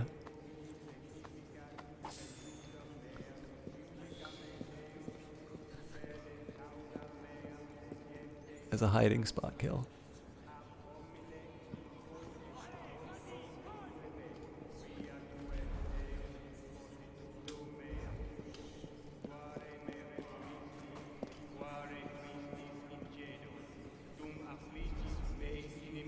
So I'll wait for this guy to come back. There's no point in getting too fancy about it. And I mean, I will admit, there are actually some things that I think can be helpful in terms of designing a game that's slightly more streamer friendly.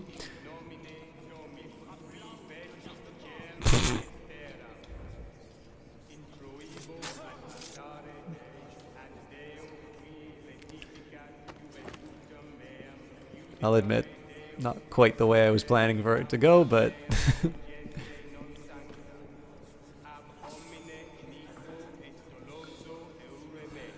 okay.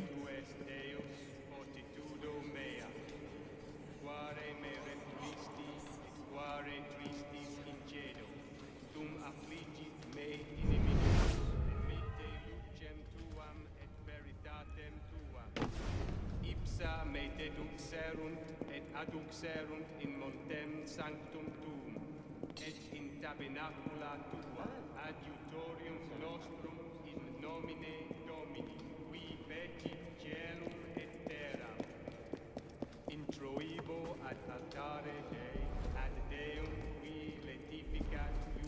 Please just let me get on the... There we go.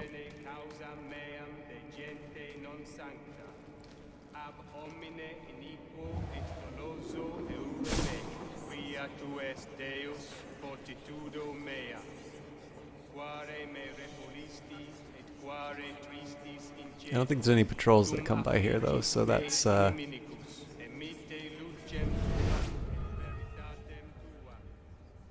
alright, well, I'm pretty sure that's a confession booth, so... Out of my way. One side.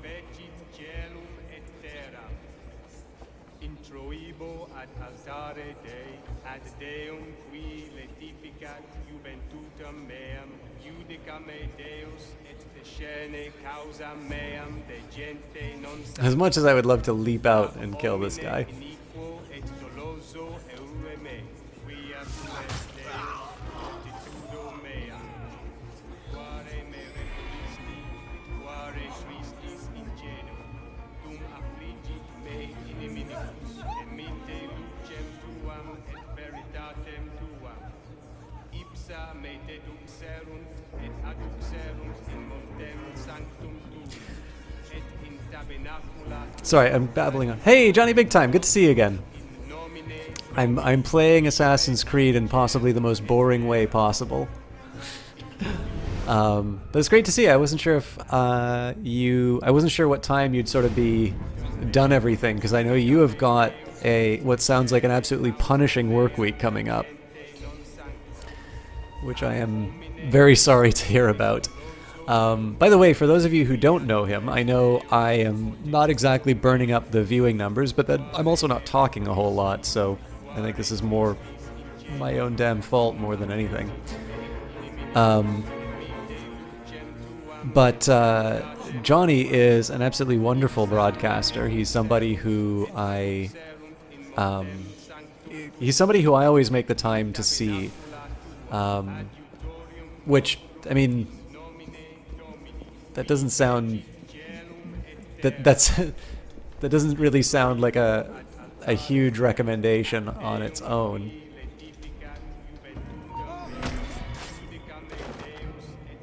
Okay, that apparently doesn't count as a hiding spot.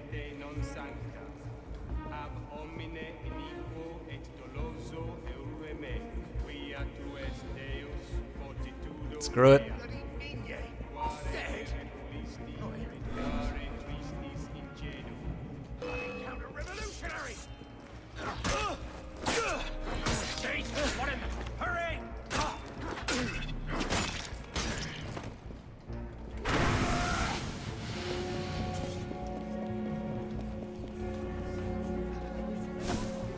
I think they can see me. Maybe not. I do actually want to try and trigger the... I do kind of want to try and trigger the cinematic with him. Yeah. Well, never mind.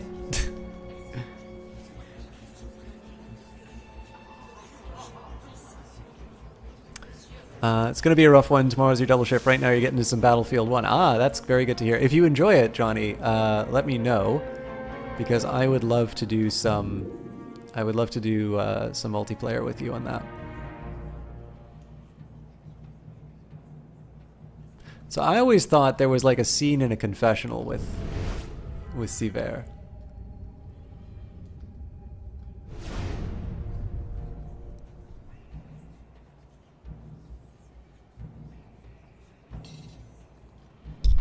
We'll see what happens when he goes on his patrol.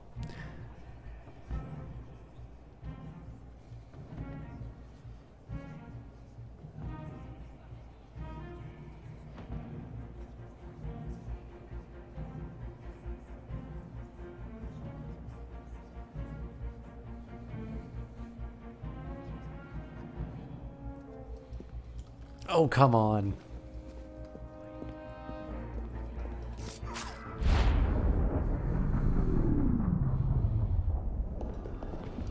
Wait here. See that we're not disturbed. Sivert. Monsieur Latouche, I'm here to see the King of Beggars. Come with me.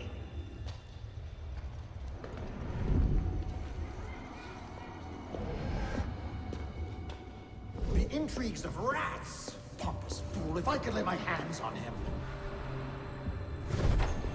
Well, what's so important you had to pull me away from my daughters?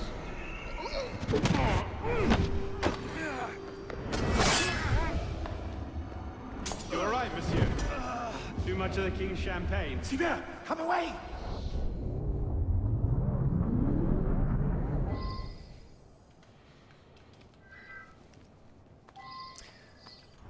Charles Gabriel Sivert, born on the 1st of December 1725 in Louisbourg, New France. Sivert was the son of a lieutenant in the Swiss Regiment de Carrère.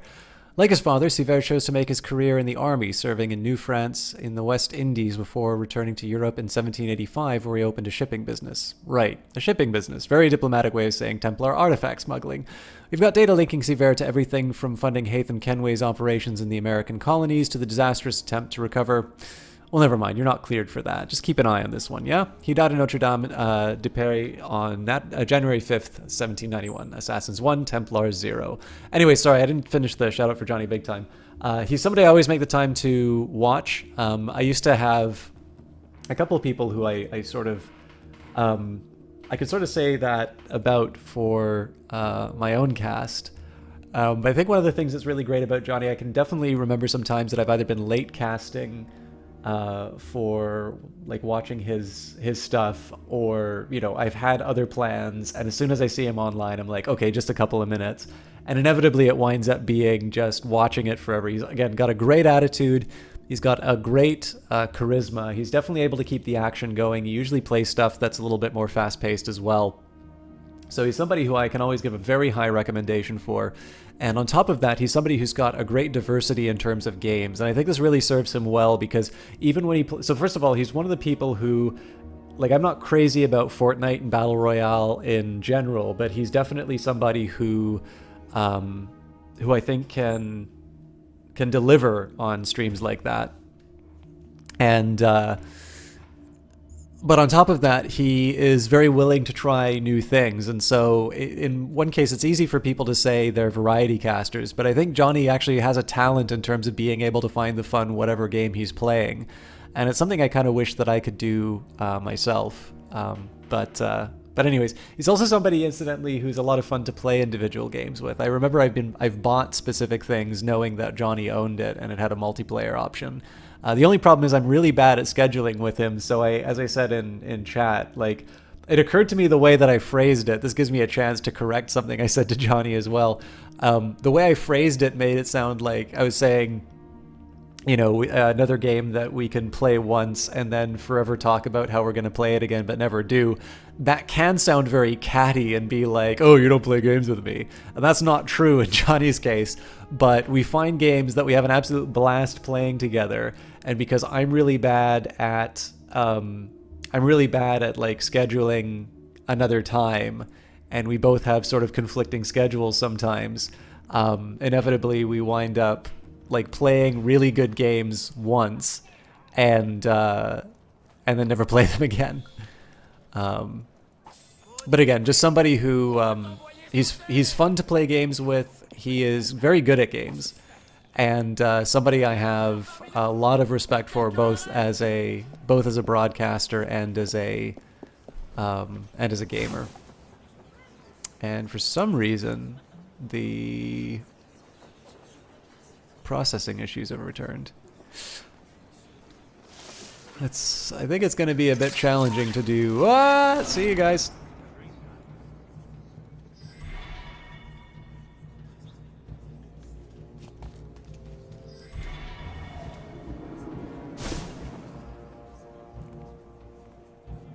I wonder if I can get those guys to come back.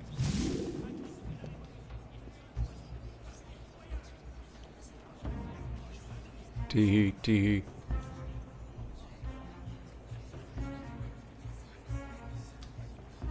Tee tee.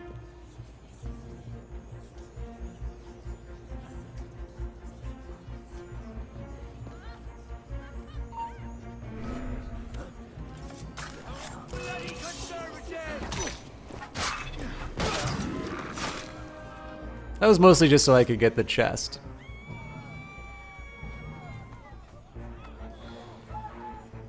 But that one time was really rough. I agree completely. I will also say that Johnny is very... So one of the drawbacks about being like a Steam friend or whatever with me... Ah, god damn it.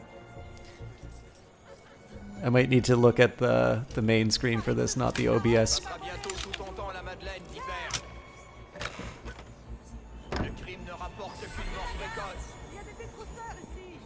One of the things that is a drawback to being a friend of mine, especially on gaming services, is I have a type of game I really like playing, and it's not necessarily the most popular.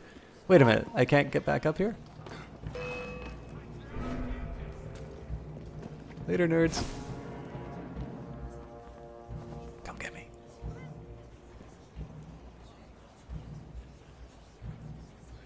It's so weird that in Assassin's Creed 3 you could make like a whisper.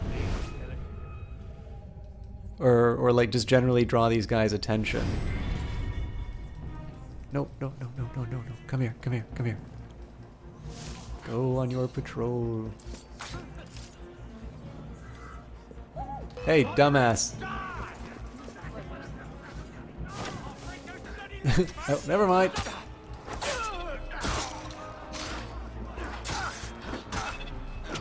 Okay, well that's going to trigger the alarm and I'm going to fail that objective.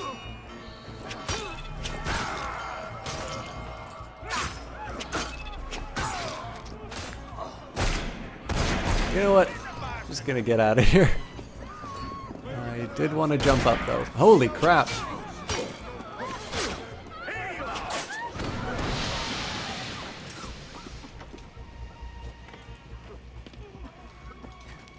Oh, screw it.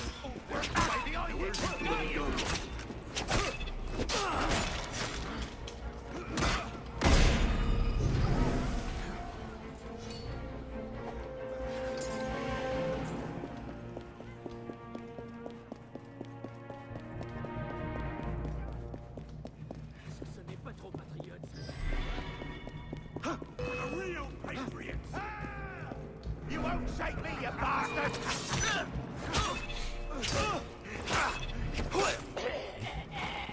Ben Skull says I'm a madman playing AC on a keyboard. I tend to play most games on a keyboard, although I will admit this game definitely has been trying my patience, because I tend to find that when I want to do certain actions, it doesn't do what I want it to, up to and including trying to go up that, trying to do this fast travel. Now, it might be that it's a one-use only sort of a thing. Yeah, because there's like a cut cord down here. Is the only game that you play on controller? That's funny, actually. There is one game that I only play on controller, and that's Dark Souls, and that's just because I find the game impossible to play with a keyboard. I've tried, and I know apparently they did specifically design keyboard controls for. Yeah, so I completely blew a challenge mission, failing to to climb up the rope. Anyway, but yeah, so Dark Souls is one I play with a controller. The problem I find is if I have a controller plugged in for most games, it will force me to do the controller option. So like Skyrim and stuff like that will always say, you know, you have to play with a controller if it's plugged in, and I don't even necessarily think it's a better way of doing it. The funny thing is I actually think controllers, for the most part, are actually the better way to play games, because a keyboard and mouse was intended as sort of like it was intended as a peripheral for general computer use, but that doesn't mean that it's good for, oh.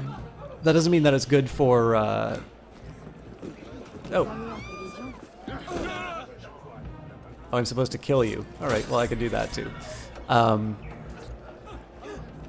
yeah, so, I mean, keyboard and mouse were intended for general computing use, not necessarily for gaming. Whereas a peripheral, like a controller, is a peripheral that's been designed specifically so that you can game on it.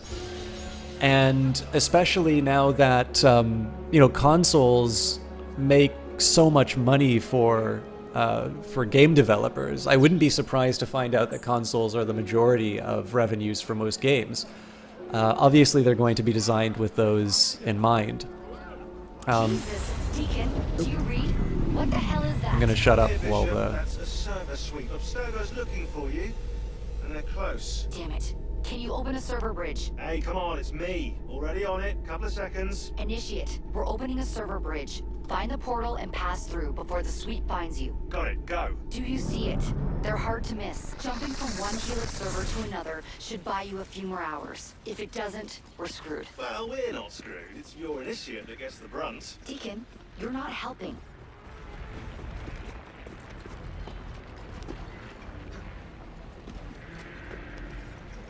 I don't really feel a sense of urgency here, but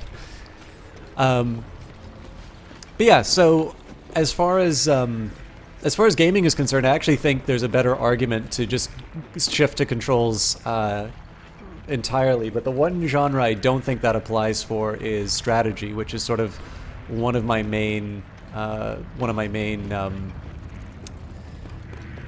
main styles of game. I think Tooth and Tail attempted to make it a little bit more console friendly. Go in! FFS. Alright, well.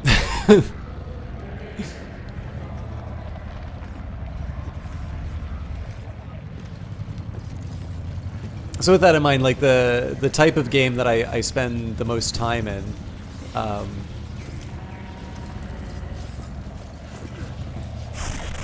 the type of game that I spend the most time in is one that's played on keyboard and mouse, and as a result, I tend to keep that on. These parts of the game you found really fun. When you're kind of pulled into the glitches, you see some really cool stuff. We'll see in a minute then, Johnny Big Time. You can play most games you play with a controller, CSGO, total. Yeah, so we're on the same page with his Ben Skull. Although I suspect, I don't know, I feel like a lot of shooters have been done on controller. So maybe they're better now. But yeah, I don't play a lot of CSGO. I did play a lot of, I guess 1.6. The signal's holding. Good. You're waiting outside the main simulation now. This will throw Abstergo off your trail for a while, but you'll also run into a lot of incomplete and corrupted code. Which probably explains why the people here aren't quite here. Oh cool, this is the Industrial Revolution, right? Looks like the late 1800s. Now this is a Paris I wouldn't mind visiting. Maybe. Oh, that's so cool. Right now, you need to get to the exit portal. I can't see a path through though. The Belle Epoque. The Belle Epoque, literally the beautiful age, is the name given to the period between 1871, when the Franco-Prussian War ended, and 1914, when the First World War began. Once France was forced to endure the wars and the hardships of the 20th century, it was nostalgically thought of as a golden age, both prosperous and peaceful. A better name for it would have been the if they only knew what was coming epoch. Paris, already referred to as the City of Light, grew in size and economic power thanks to technological advances. The Parisian quality of life improved as well, and they didn't even have social networking back then. Come to think of it, maybe it was a good time to be alive after all, yeah? Hashtag banter. Also pretty sure the last time you watched me play AC was Revelations. Yes, so after Revelations, July the 4th was shortly after, so I was going to play Assassin's Creed 3.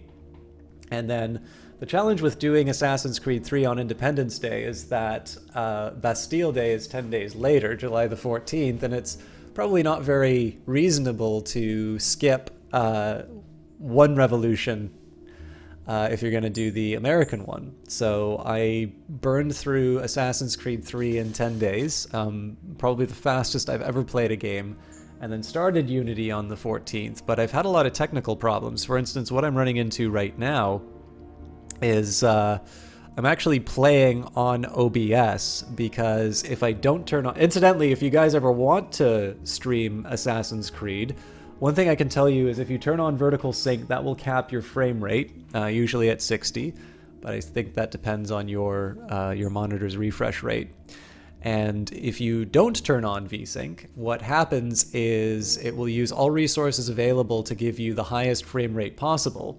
But what that does is that denies OBS the ability to encode.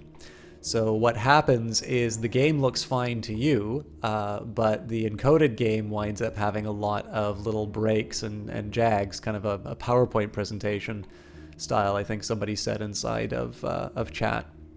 So on the chance that you do want to stream this this Assassin's Creed, I do recommend turning on VSync. The drawback with me is when I turn on VSync in windowed mode, I get a bunch of black flickering, which makes the game basically unplayable for me. But I'm basically just playing off the OBS stream, and the lag isn't too bad. I'm usually able to do what I want, although I find the lockpicking sometimes a little tricky. But yeah, anyways, so I've been long out of Unity. I kind of want to get through it just so I can get through it and play some of the other ones that people recommended for me, but I find it enjoyable enough.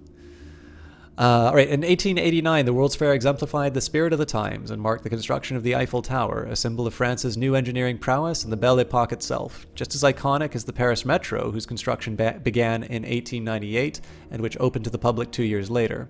However, these weren't the first grand accomplishments of the era. The Statue of Liberty was built over a decade earlier as a gift to the United States, representing the Roman goddess of freedom and celebrating American independence. But while Paris became the cultural capital of the world and its arts and literature flourished, there was also political and racial tension. Anarchist groups who saw nothing but bourgeois decadence and the culture of cafes and cabarets such as the Moulin Rouge resorted to acts of terrorism. Soon, a more widespread terror would put an end to this golden age as war once again gripped the continent. I really appreciate that, Ben Skull. I think my voice tends to be what gets me through not so good gameplay or This area is becoming unstable. Turn back. You need to get underground. Now. Hurry.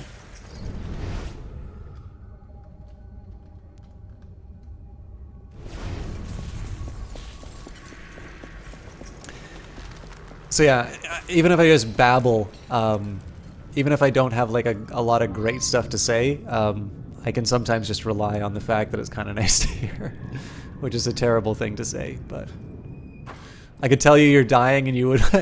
That's a new career I can give. Actually, I'll voice act doctors.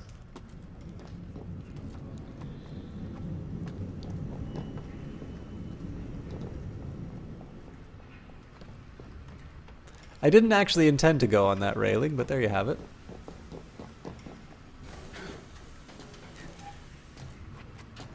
I have a feeling that this was they already knew that they were making Syndicate, and so they took a bunch of art.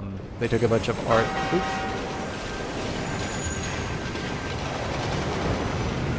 I think they took a bunch of art assets from this.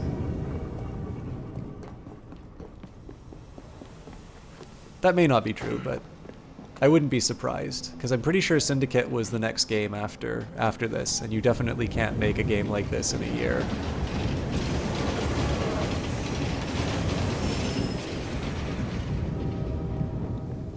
Or if they can, I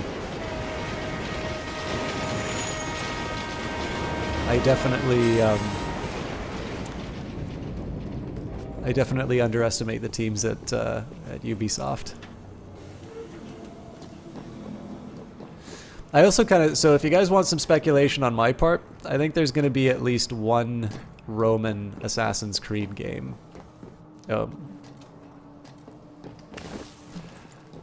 Because I feel like the Origins assets lend themselves to. Oh boy. I'm gonna get run over.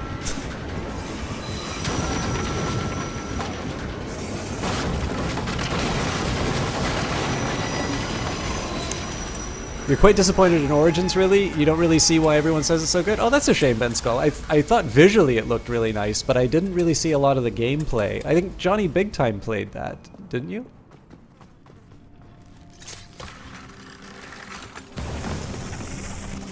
There you are. Oh, that's cool. And you found the exit. Good. It's an unstable vortex of energy, so there's no telling how it will disrupt the simulation.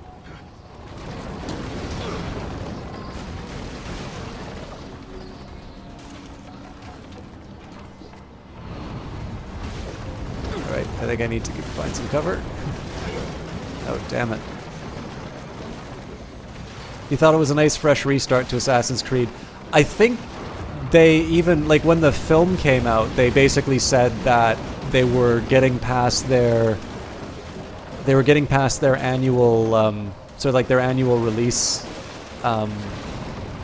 sort of cycles, and I suspect that was to deal with the fact that people were feeling that the series was a little tired. Oh, that's a shame.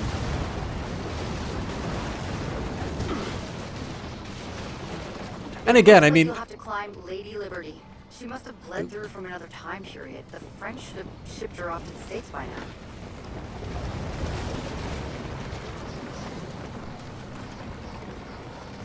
obviously not every game's gonna be for everyone. Like, I feel like I should be able to climb up this. Apparently not. But then I also can't go up here, so... Alright, well, you only YOLO once.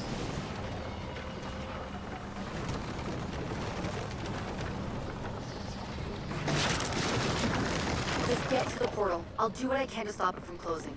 See you on the other side.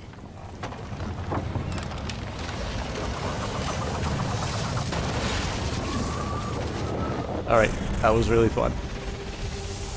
You agree with the story part was a little dull, but you enjoyed the new combat. Okay. You don't know, you're one of those guys who thought it was fine with the annual releases. Yeah, well, I mean, it's important too. Like, so there are a few, there are different publishers who do different setups. So if you look at Ubisoft, they've got a pretty predictable release schedule. So in the case of Assassin's Creed, yikes. In the case of Assassin's Creed, basically there would be an Assassin's Creed game that came out every year. And I think some people were complaining that there were too many of them. But the thing is that I think it's an enjoyable format. Like, I can see why you would want to do it. Because there's, like, history is the playground. Like, you're not going to run out of history. So as long as you think that core experience is good and that the things that you can add with each iteration of the game are worthwhile. Like, obviously there's got to be some runway to it, but basically if you feel like you can add enough on each go around to justify the creation of a sequel, then you're good. And I think one of the problems was that after Syndicate, I think it was becoming difficult for them to justify.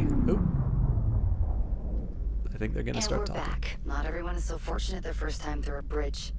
Sometimes our initiates are trapped in the system, and we have no choice but to send someone like you in to rescue them. In fact, one of our initiates is caught in a Bellapox server right now.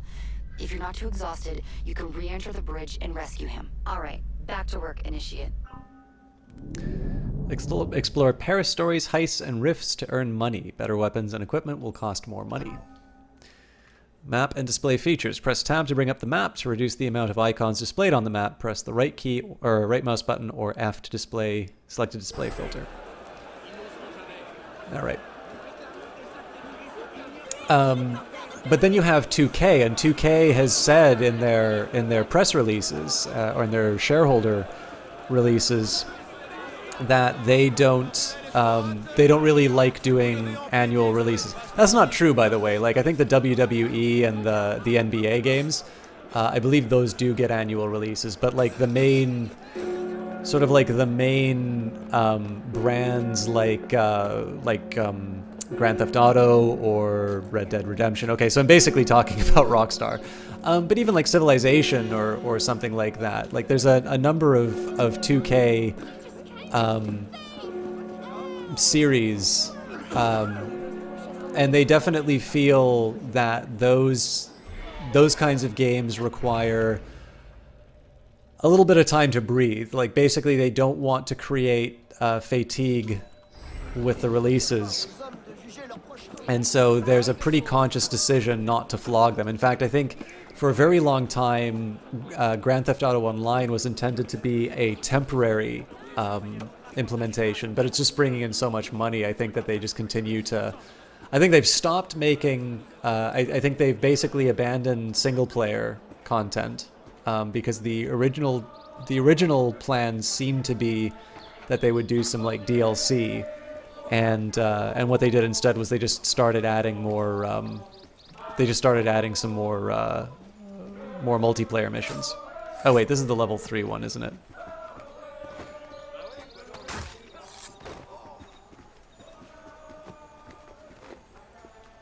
Oh, wrong way. Well, I'll at least pick their pockets.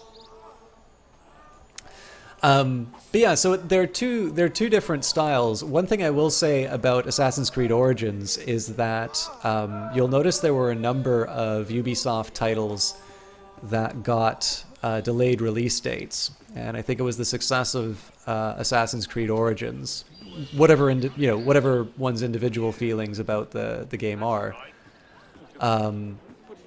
I think the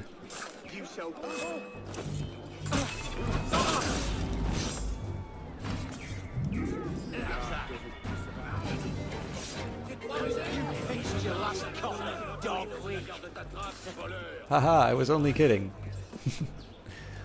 I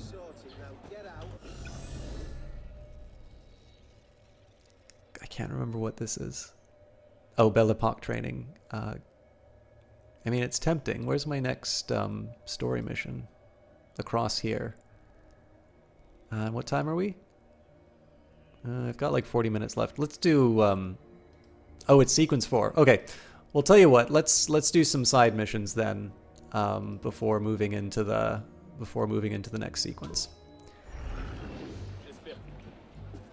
But yeah, so I think they realized that if there was basically, so this is a great example of players voting with their wallets. That basically, putting Assassin's Creed on ice, letting them sort of reflect what are the core things that people really enjoy, what are the features that that we could do without. Just take a minute to smell the roses and sort of figure out what they want to do with the series. That led to basically a reward to the bottom line that a big company wants to pay attention to. And so as a result, I think they basically said, is like, okay, so clearly, this is not just like, so I'm pretty sure if you talk to a designer or any programmer for that matter, how long does it take you to get something where you want? If they give you an honest answer, they're never actually going to, they're never going to say something's finished. There's always something that you can tweak. There's always something that you can optimize. And the fact of the matter is it's expensive to keep people on the payroll working on the same project. So I'm sure at some point they started saying, like, these are the expectations, these are the deadlines, these are the milestones that you need to hit. And that what they did with Assassin's Creed and the reward for Origins sort of let them realize that perhaps they were focused a little bit too much on sort of a factory model, and that there were in fact rewards to sort of letting people put that extra level of polish on, which I like. Again, you can't... I dislike this sort of auteur theory of game development that, you just get a bunch of geniuses together and let them do their thing and the money's going to come in. I think that there's a lot of creativity that is that gets unlocked by imposing deadlines and restrictions on people. But on the other hand, I mean, a lot of the stuff that I've heard about EA Glad you could make it. is... Free our agent and get to the exit portal. His original mission was to gather data from the Helix, so try to recover as much of it as possible. Here's some of the data we've been looking for. Good. Our techs will start analyzing the data right away. That data is encrypted. You'll need to stand by it for a moment until I can access it. Okay, decrypting now. Done. All right, I'll need more data to find our operative.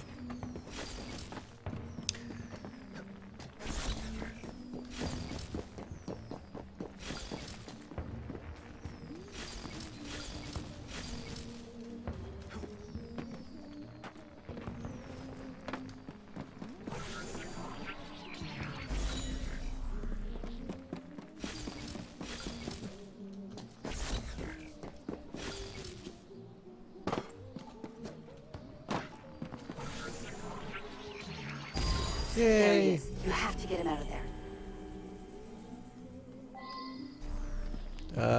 Oh, there we go. Obviously, I'll try and grab whatever I can in the meantime, but not at the risk of failing the mission.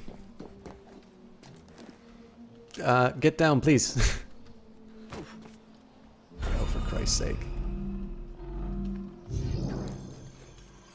He's free. Well done. You're running out of time. Try to recover as much data as possible before you leave.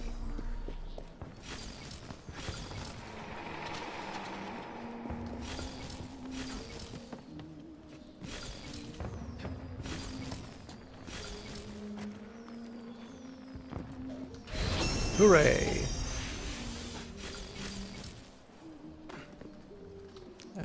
Here's another example of where the controls aren't helping me.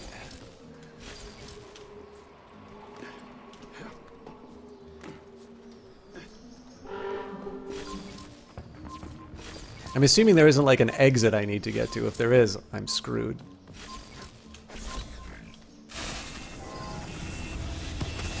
This area is becoming unstable. The simulation is collapsing. Get out now.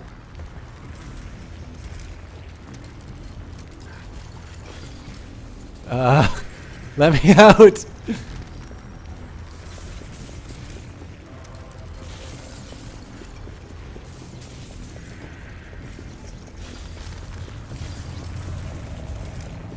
Hooray! Anyways, Good, but there's more assassins to save and more data to find. I'm gonna go back to the Helix, otherwise I'm gonna be trapped in this forever. Alright, so Ben Skull said, just most things didn't really go down with you, like camel riding. Yeah, that's totally fine. I mean, this is the big thing, right? Like, I think gaming has enough of an audience now, and I mean, so obviously big games like Assassin's Creed and Far Cry and Grand Theft Auto and that need to have large audiences and need to appeal to more than another one, but I think gaming is big enough now that, you know, just because everybody else likes it doesn't mean that you need to fall in line and tell people that you love it. Like, it's a shame, obviously. Like, I prefer to like more games than not, but, you know, so I can't control the decisions that designers make, and especially if they're ones that, you know, there's a bigger audience for. You know, sometimes, like, so a perfect example, I don't care that much for Battle Royale for a number of reasons. I'm going to go so far as to say that I actually think it taps into some of the worst impulses of gamers, to be completely honest about that. And Johnny has heard me rant about this so many times, so I'm not going to relitigate that here. But I wouldn't deny the success of it. And I mean, obviously there's going to be more of it, not less. And, you know, I think if somebody comes up with some interesting ways of sort of implementing that kind of gameplay, I might one day sort of wake up and find myself a fan. But that hasn't happened at the moment. And again, like, that's fine because there's enough games, you know, there's enough games out there for me to enjoy that I don't need to enjoy Battle Royale. Like, there's just other stuff that I can play and have a good time with. I think I'm just going to spend as many of these points as I can. Yeah, no worries, Isaacson. You really want to play Rogue? Yeah, I hear that is supposed to be a very unique story and one that's really worth playing. So I don't know if there's any other level 1 abilities. Yeah.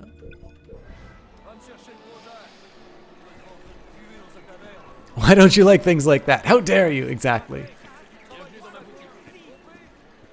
But I don't know, like, especially because indie games are having this discoverability problem. It's nice. I actually think it's not bad. Next step? Odd. I did not foresee that at all. I actually think it's some kind of nice if there's a certain level of discontentment for gamers, because it makes them seek things out and basically to be able to give people recommendations. And actually one really nice bit of feedback that I've gotten from people is saying that, you know, I found stuff that I've liked. because you played it. Who dabbles in alchemy. I suspect that it is he who possesses the other part of the missing mechanism. I advise you to go to his house on the Ile Saint-Louis and steal it. Yes, steal it.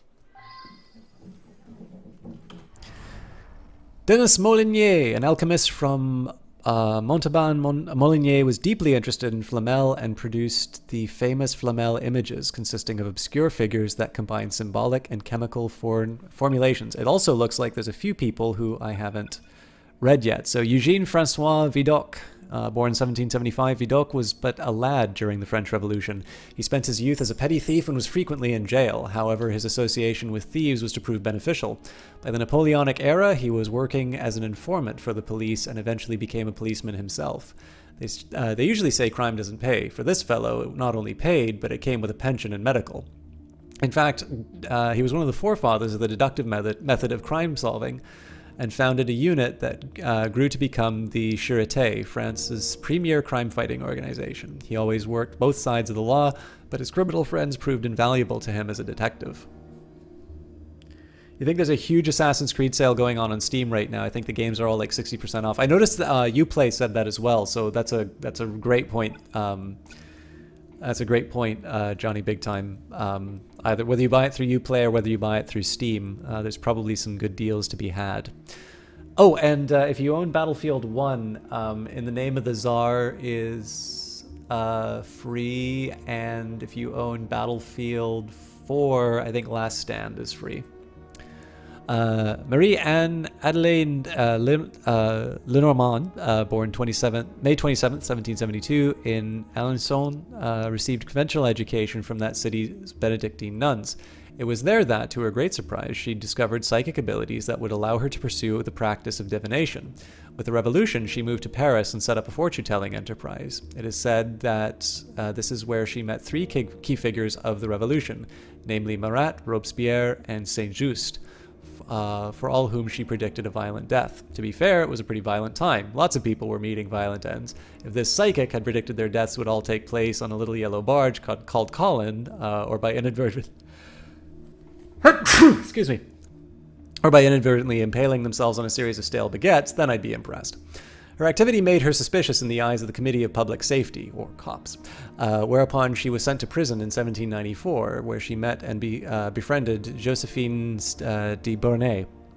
She escaped the guillotine and, during the Directorate and Empire periods, managed to set up a new necromancy establishment in the Faubourg Saint-Germain, where the elite made haste to hear her predictions. She's also believed to have met Napoleon, but this did not stop the emperor from having her arrested in 1803 and again in 1809 for treason. She believed herself to be nearly immortal and predicted a very long life for herself. Nevertheless, she died in 1843. Oop, I forgot. Sorry, there was one other entry in the database.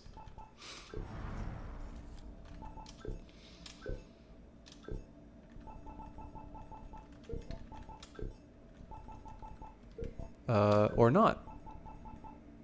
No, Nicolas Flamel was one. Born in Pontoise in 1330, Nicolas Flamel later went to Paris to work as a scrivener. Flamel amassed a considerable fortune for himself, arousing persistent rumors as to how he managed to establish such wealth so quickly. For many, Flamel therefore must have been an alchemist, able to transmute base metals such as lead into gold or silver. In his youth, Flamel had a strange dream in which an angel showed him an extraordinary book. It was this book of Abraham Eliezer that he would later discover the secrets of alchemy. Flamel went on a pilgrimage to Saint-Jacques de Compostelle, where he met a certain Maestro Canchet, a Jewish Kabbalist, who would give him certain keys for interpreting the book, which it is told Flamel to use alchemical methods to acquire his fortune. Flamel is credited with the reconstruction of the Church of Saint-Jacques de Boucherie, the remains of which now stand as Saint-Jacques Tower. Though some say that the Philosopher's Stone made Flamel immortal, it is known that he died on March 22nd, 1418. Here he's buried alongside his wife in the present-day Cluny Museum in Paris. What do we have for... I think I will save the location entries for another time. I would like to try and make some progress in the game. I don't think I'll be able to do another single player, or another main story mission, but we should be able to get at least through a couple more Paris stories. Oh.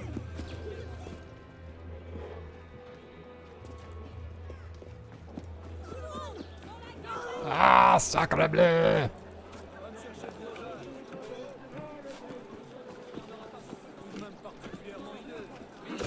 Damn it! Sorry about that.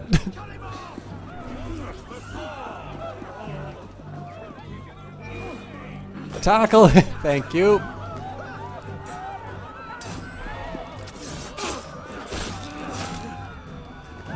I'm totally a kill stealer. Oh god. Sorry, I was aiming for the other guy.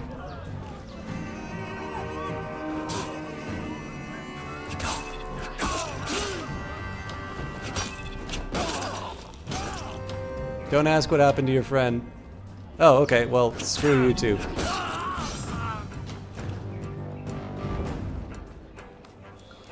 Now I can loot in peace.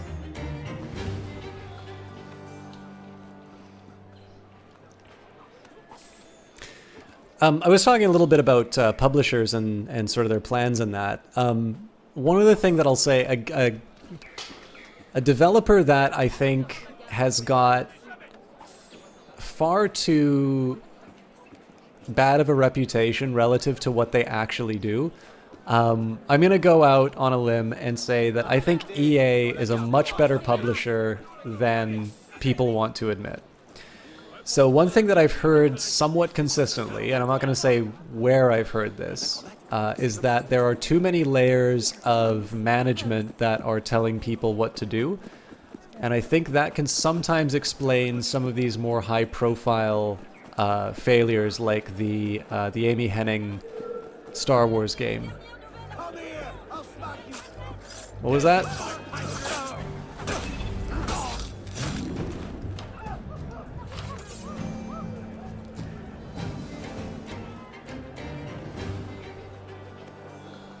But yeah, so I think there are definitely some sort of high-profile cases where the dictates of management have led to outcomes that weren't so helpful. So, for instance, it's kind of interesting to compare, say, Bethesda, which is owned by ZeniMax, and EA. So EA seems to be requiring of its subsidiaries, even ones that are acquired, to use the Frostbite engine. And this makes a lot of sense in one way, because basically if you have a... Oop, I am going to pwn some noobs. You get nothing from me, you mongrel!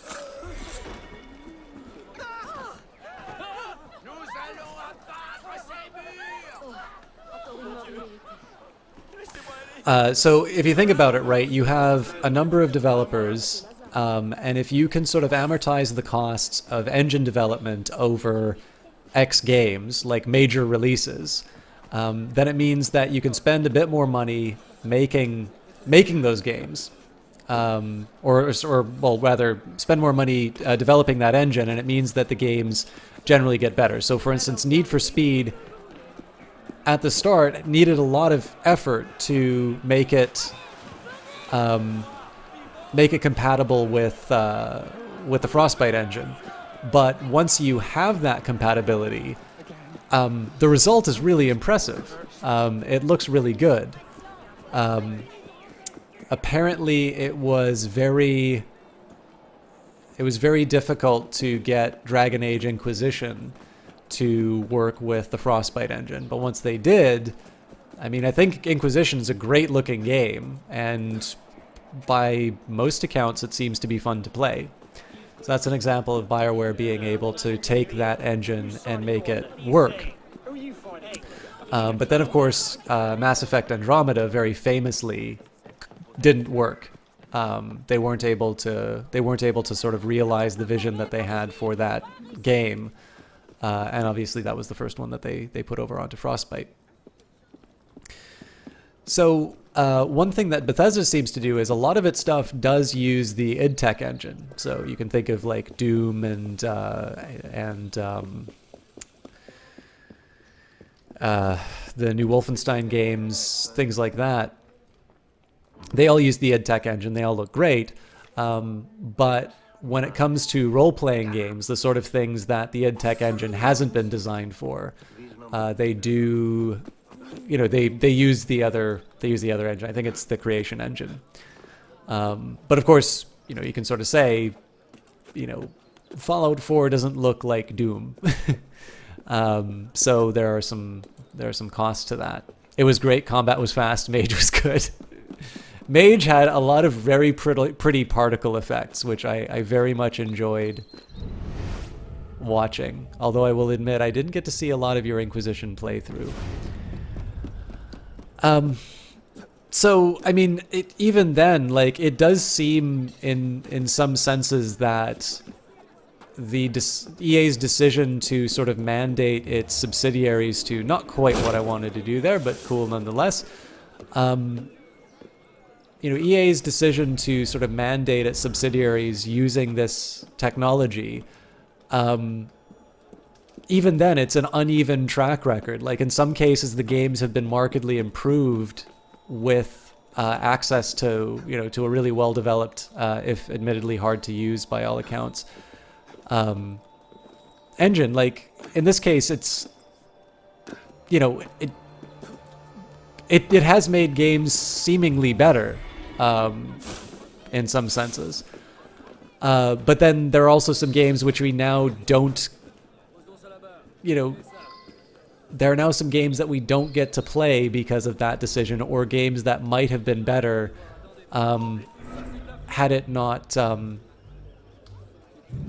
that update not been required, or had that switch not been required.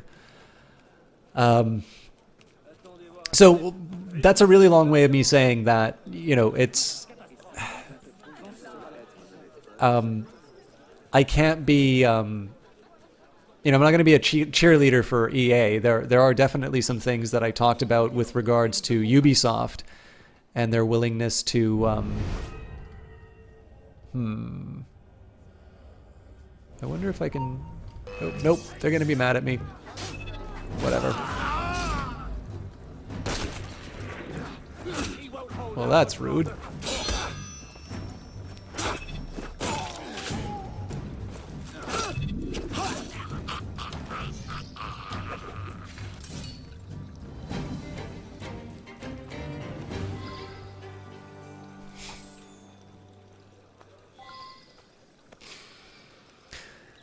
But as far as the, the defense of EA, so there's a few things that I'll say. Number one, they've opened up like a little boutique division, and A Way Out is an example of a game that came out of that. So the designer of Brothers, A Tale of Two Sons, is an example of, or so the developer of that was basically brought on to, to make his new game. And A Way Out was an example of that. So this is a little bit like when, Fox made Searchlight, or there was like Warner Independent and Miramax and things like this. Disney wound up buying Miramax. So this is an example of the money of publishers, and so maybe you can almost view them a little bit as a bank. So the publisher or the studio is able to turn the future profits of the game into the budget that it is made with in the present day, because obviously independent developers may not necessarily be able to be solvent long enough to to reap the rewards of their creations. And A Way Out is not the only game that's done that. So they also made that Yarn game, I think Unravel, is another example of something, a little experimental, not the normal thing that you would associate with Electronic Arts, and yet was, by all accounts, a really good-looking, but very clearly indie game that was produced. I happen to like the Battlefield games. Like, I think I'm a lot more interested in Battlefield 1 and Battlefield 5 than I am a copy of the Book of Eleazar with handwritten alchemical annotations by Nicholas Flamel.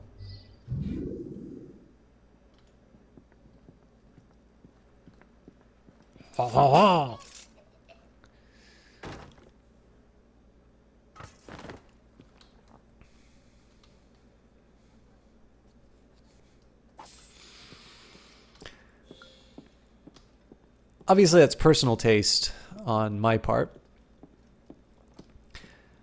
But I mean, especially with the multiplayer only decision on Call of Duty 4,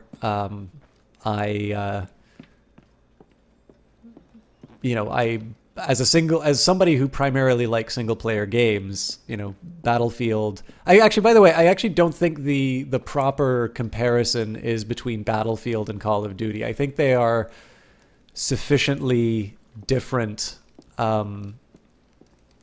games that they're obviously different. They're obviously like competing products between the two. An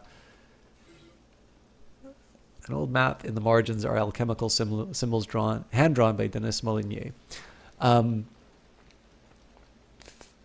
Fascinating. It's raining inside. I kind of see why you want to draw a comparison between the two titles. Obviously, Activision Blizzard and Electronic Arts are competitors, but I actually don't really see the similarity between the two games. Like, it feels to me that Call of Duty is much more of a, like, the modern take on... This rusty bit of metal must be part of the mechanism that Mademoiselle Lenormand was talking about. And this completes the mechanism. So much for the Templars.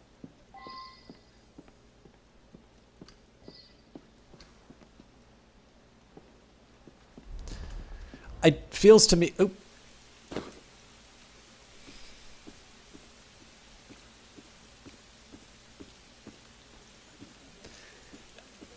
It feels to me that Call of Duty is a lot more like a modern first-person shooter, like, where you'd maybe do like a Quake deathmatch or something like that. Now you play Call of Duty. Now, admittedly, I've not played a lot of it, so I might be totally wrong in that estimation. But that's definitely how I feel about the bit that I have played. But anyways, I just generally think that EA...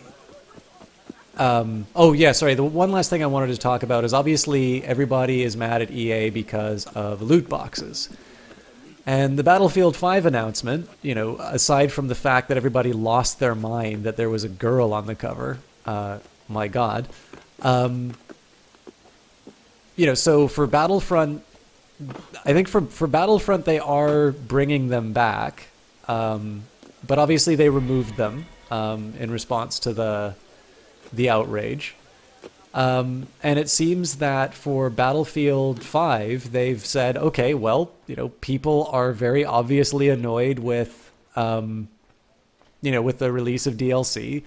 They're annoyed with loot boxes. So we're just not going to touch it. We're going to release the game in a way that people have said that they wanted. I think that's actually, so personally, I wouldn't be mad if they just went for the old model. But the funny thing is as much as everybody wants to hate on EA, I sometimes just sit down and say, what more do you guys want? They've literally given what was the stated request.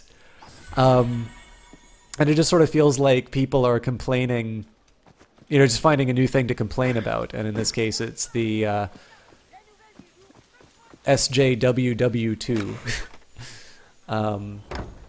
So I honestly don't know what to make of it. I think basically gamers are whiny, and I don't think they actually know what they want. And while I'm not going to defend every decision that EA has done, and I really don't know... So I think one thing that does interest me was the decision of the current CEO.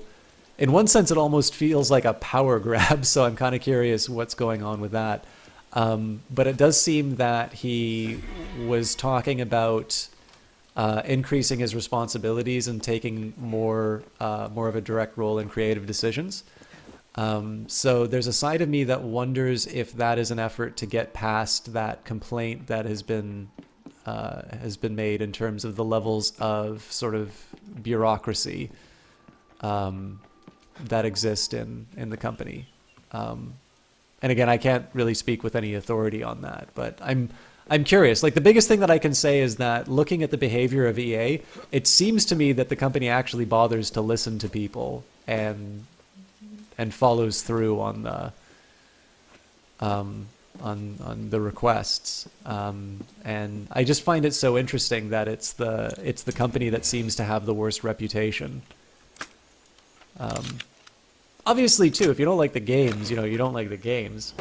I'd love it if they'd put an NHL game on PC, because I kind of want to have a computer hockey game.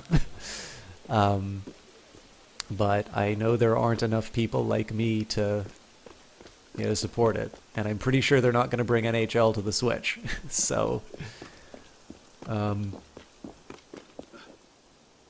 don't know. I'd be interested to know if there's anybody in chat who has any strong feelings about Electronic Arts, because I really feel like it's the company that everybody loves to hate.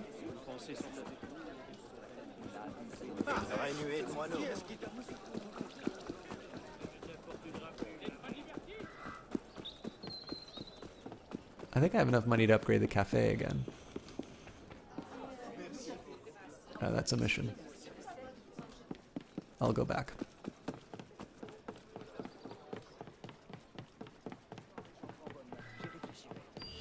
I want the money right now.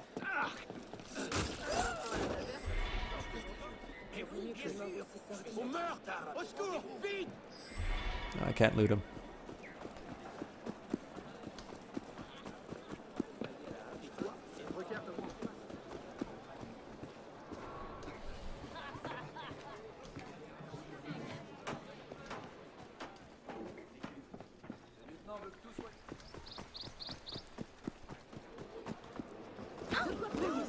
Also, while I'm coming up with instructions for developers to follow, I would love it if Ubisoft would release another Chess Master game, because the last one, I don't think you can buy the last one that was made. I know it had I think it had a tie-in with Josh Waitzkin's book, the kid, or well, I mean he's not a kid anymore, but the guy who was the subject of Searching for Bobby Fischer.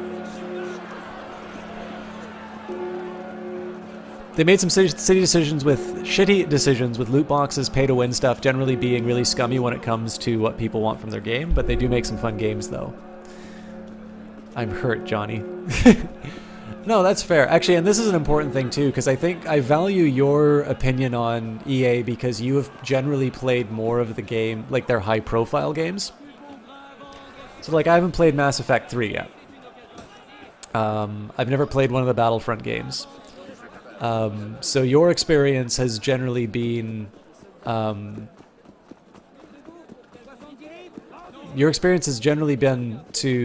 EA has been to run into those annoyances more often than me.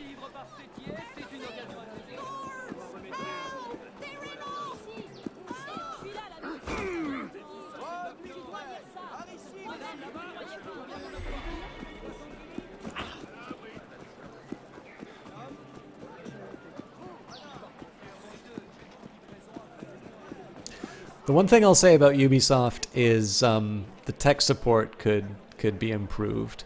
I tend to find I exchange a lot of emails with them, and I don't actually get things solved. You have the necessary pieces. Return to me when you are ready to take the final step. I got 10 minutes left. Maybe we'll, if I get to do her mission right away. You enjoyed watching a friend of your stream Mass Effect while dressed as Zap Brannigan from Futurama? That's a wonderful stream idea. By the way, so as much as I love Simpsons, I really need to see more Futurama. I think Futurama is a fantastic show. Right, so the Guns of Notre Dame. Good old... Oh, hang on. Companion mission? Eh. Oh. I get to murder some people. Last night's profits. Stuff it up your ass, you people.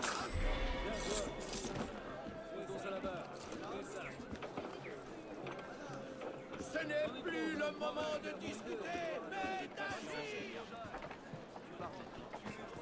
I know Simpsons has had the reputation for like falling and then coming back, falling and then coming back. Looks like I can do this last mission.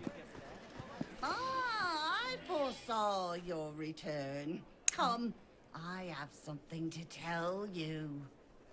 This card here, the key, and here, the sun. Against these other cards, it is quite clear that many people are in search of Nicolas Flamel's secret laboratory that has remained hidden these hundreds of years. You are ready. I commend you, but I cannot help you. The final mystery of where to find Flamel's laboratory is beyond my powers. Only you can solve the enigma. My intuition tells me you will do well. I have no idea why there's so many seams in the levels.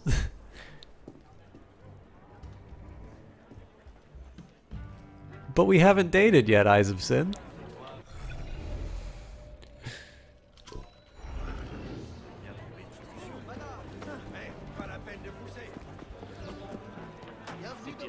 Oh, I didn't need to make that marker.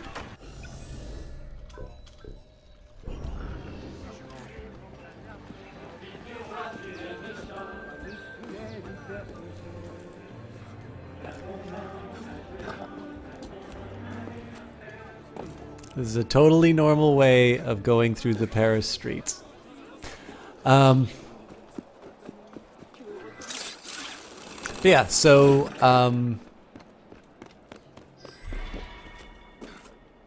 what else? Yeah, so Future is I'll put it to you this way. I haven't seen a bad episode of Futurama. I have definitely seen episodes of The Simpsons I didn't like. But I've also seen a lot more Simpsons than Futurama.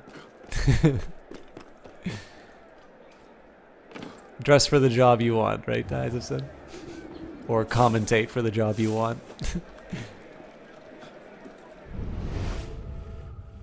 So I'm gonna make a guess that it's somewhere in the cathedral.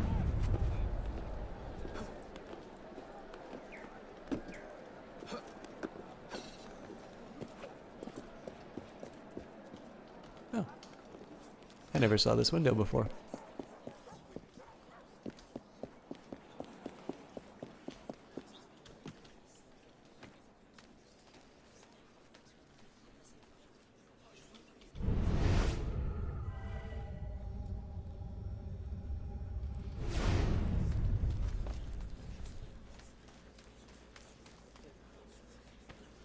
So I'm going to make a wild guess and say that I can't jump to that other area.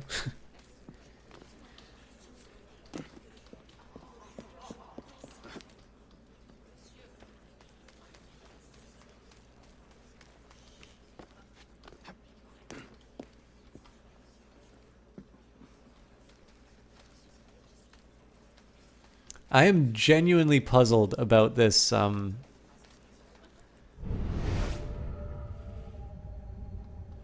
wait a minute, so it looks like it's down, it's underground.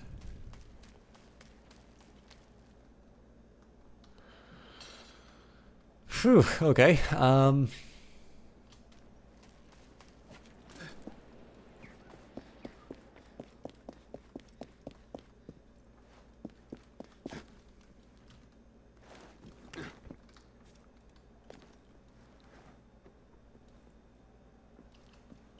I'm gonna guess I can't jump up over that. Yeah. I'm pretty sure I'm gonna have to assassino these guys. That was a very classy move. That guy's just praying, didn't see a single thing.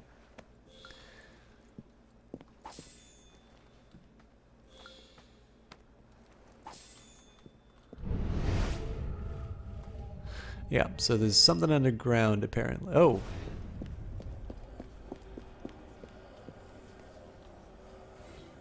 Alchemical symbol. This symbol resembles those found in the Book of Eliezer. It likely means that the entrance to Flamel's laboratory is near. And apparently there's a staircase somewhere. Aha.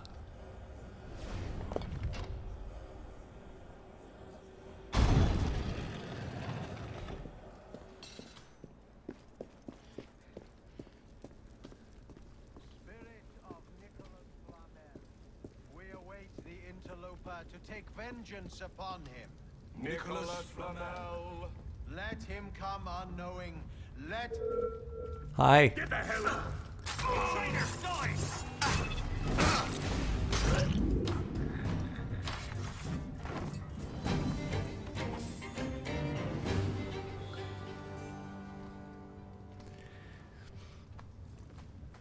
One thing I've been meaning to do for this is to try and talk... I mean, this will tie into some of the Cultist Simulator stuff.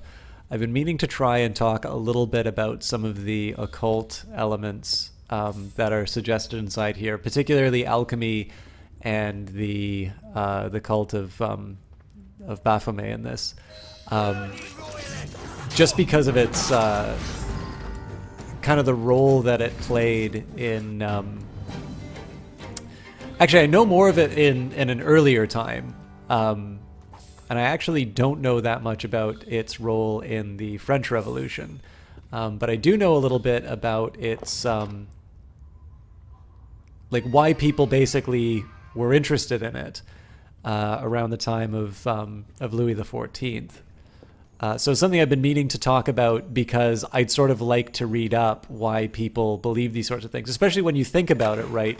You have these, you know, the French Revolution is talking about reason and, you know, sort of some of these Enlightenment ideas. So it seems very unusual that these people would be, you know, be following into some of these more mysterious topics. All right. Let's get out of here. Oh. Bonjour. Stop right there! Get that fucking imagination! You horseman!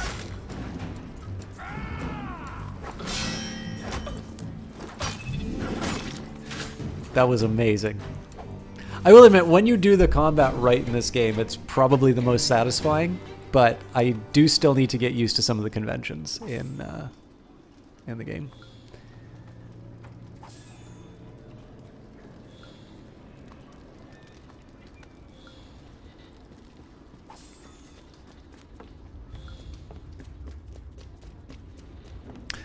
So here's a question for you. This is a more general one. For those of you, whether you play or whether you watch, what is your favorite Assassin's Creed game? But as a side question, what is your favorite Assassin's Creed time period?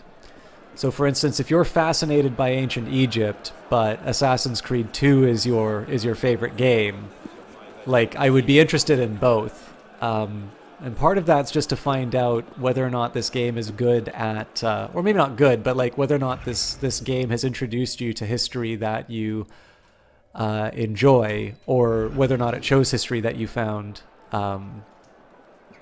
3 all around, so you like the history and the game the most. That's really interesting. I didn't dislike number 3, but I definitely felt it ran into the problem that I found Haytham much more likable than Connor. Playing AC Origins at the same time. Favorite Assassin's Creed game is AC Black Flag, but you definitely preferred the AC Syndicate timeline. So you're interested in industrial era London, but you prefer Black Flag. That's interesting.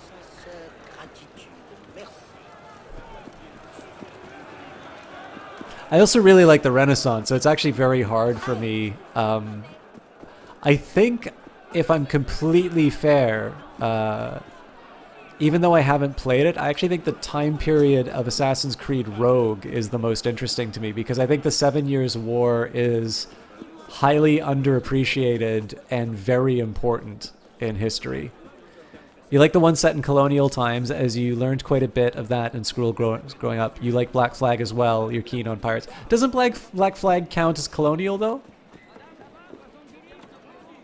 And hello yourself, Docs Gaming.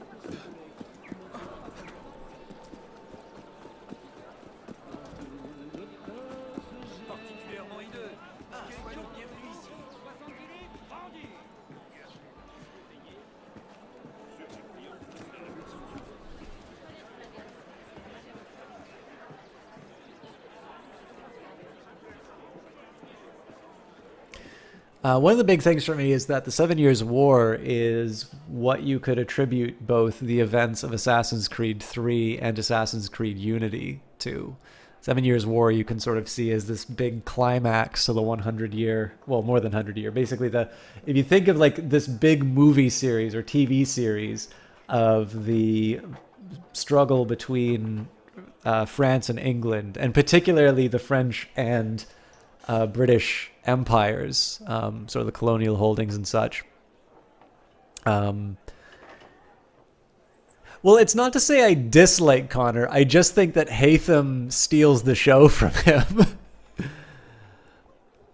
But yeah, so if you think of like the struggles between the French and British empires, the 7 Years' War is like the series finale, and it leads into these two spin-off movies of the American Revolution and the French Revolution. You suppose, but you learned more of the native tribes post-Civil War leading up to Civil War America. You grew up in a few of the New England states. Yeah, Eyes of Sin apparently knows everything about the United States because she's lived there. Oh, of course you have. I knew you would not fail me. Many thanks, my dear Arnaud. I foresee a great future for you. Kiss him.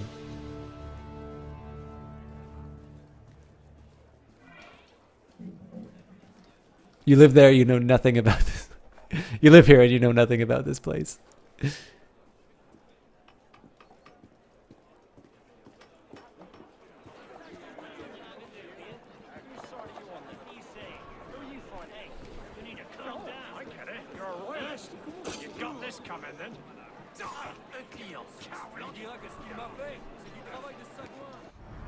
All right.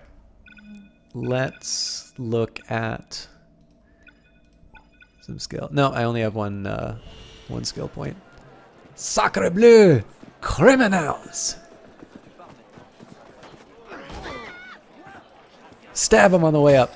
Yeah, there we go.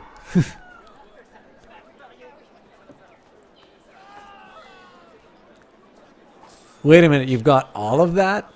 Alright guys, I think I am done for tonight. I know this is a little bit more of a low-key stream, I apologize for that, but I wasn't quite sure what I was doing or how it would turn out.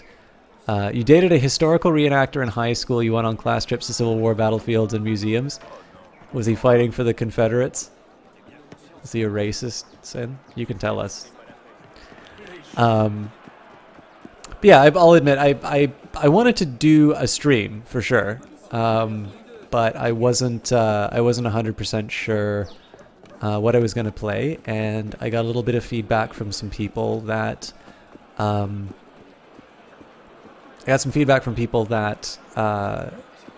Assassin's Creed was the preferred option. So I hope you guys enjoyed it. I will try to do more of it, and I'll try to be a little bit more consistent. I seem to have more or less gotten a hang of the technical problems. I think they're going to persist, but at least we'll be able to get through to the end of the game so that we can move on to a couple of other titles. But let's take a quick minute. I would like to give... I know I wasn't that good at the shout-outs, so I'd like to take a quick minute here and give credit where credit is due. We've got Inferno Fowler, Nubasaur42, Chaotic Tabris, Custom Games, Trader 5, Yorkshire Bastard, Johnny Big Time, Mingo Duck, Malicide, Kaylee Cakes, Unknown Brigade, Ulster Fighter, Flofi, Mr. Franz, and Starbright Knight. Apparently Jesse Quill is too good to auto-host me. So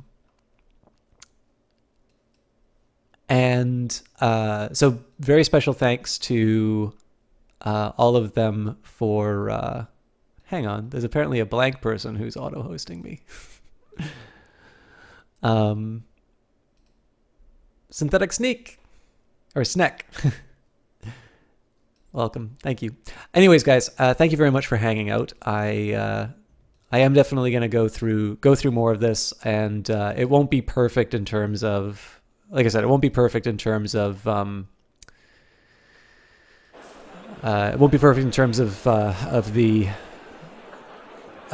technical problems, but I think we'll be able to do more of the game. I'll talk more about. I'm getting away from that. I'll also be able to talk a little bit more about the history. We can go through the database and things like that, and just generally have a good time in Assassin's Creed Unity. I want to see the end of this. I actually want to see whether or not this game deserves the title of being the most disappointing Assassin's Creed game. Oh, never mind. I'm going to kill some criminals before we call it a night. Which one of you is the criminals? Are you the criminals? Oh, damn it. Sorry. If I just banned somebody by mistake, if I just banned someone, sorry. I'll correct it in a minute. Alright. Is everyone alive? Okay. I don't think I muted or banned anyone.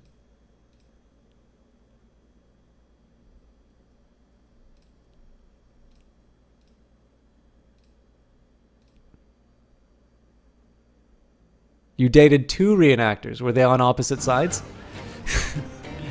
All right. Looks like W. Shand is streaming right now. He's playing Detroit Become Human. I don't know that much about this game other than that they are suing outfits that say bad things about their work environment. So this should be fun. But yeah, thank you very much for watching. We'll be back on Monday for Stellaris. Wednesday still Cultist Simulator. Wednesday is the last day I'll be streaming Cultist Simulator before it's released, so I hope you guys get a chance to check it out, and I hope you guys wind up buying it when it's released on the 31st. As for Friday, I'm not 100% sure what I am doing yet. I might do more Assassin's Creed, I might do Battletech, I might do something totally different. But as always, if you want to know what's going on, you can follow you can follow me on Twitter, and I try to announce what I'm playing when I know. Sometimes it's just minutes before I cast, but I try to let people know a little bit more ahead of time if I've got a clear decision. And if you just want to know when I go live, obviously you can follow on Twitch and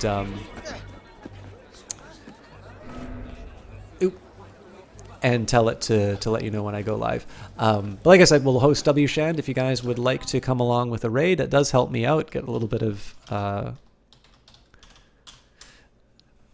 bit of representation in channels. I met Shand in Vancouver. He's a really good guy, another very entertaining caster. And I'm a little interested in seeing what Detroit Become Human is like. So, yeah, I'll see you guys on Monday. Have a good time in Shands.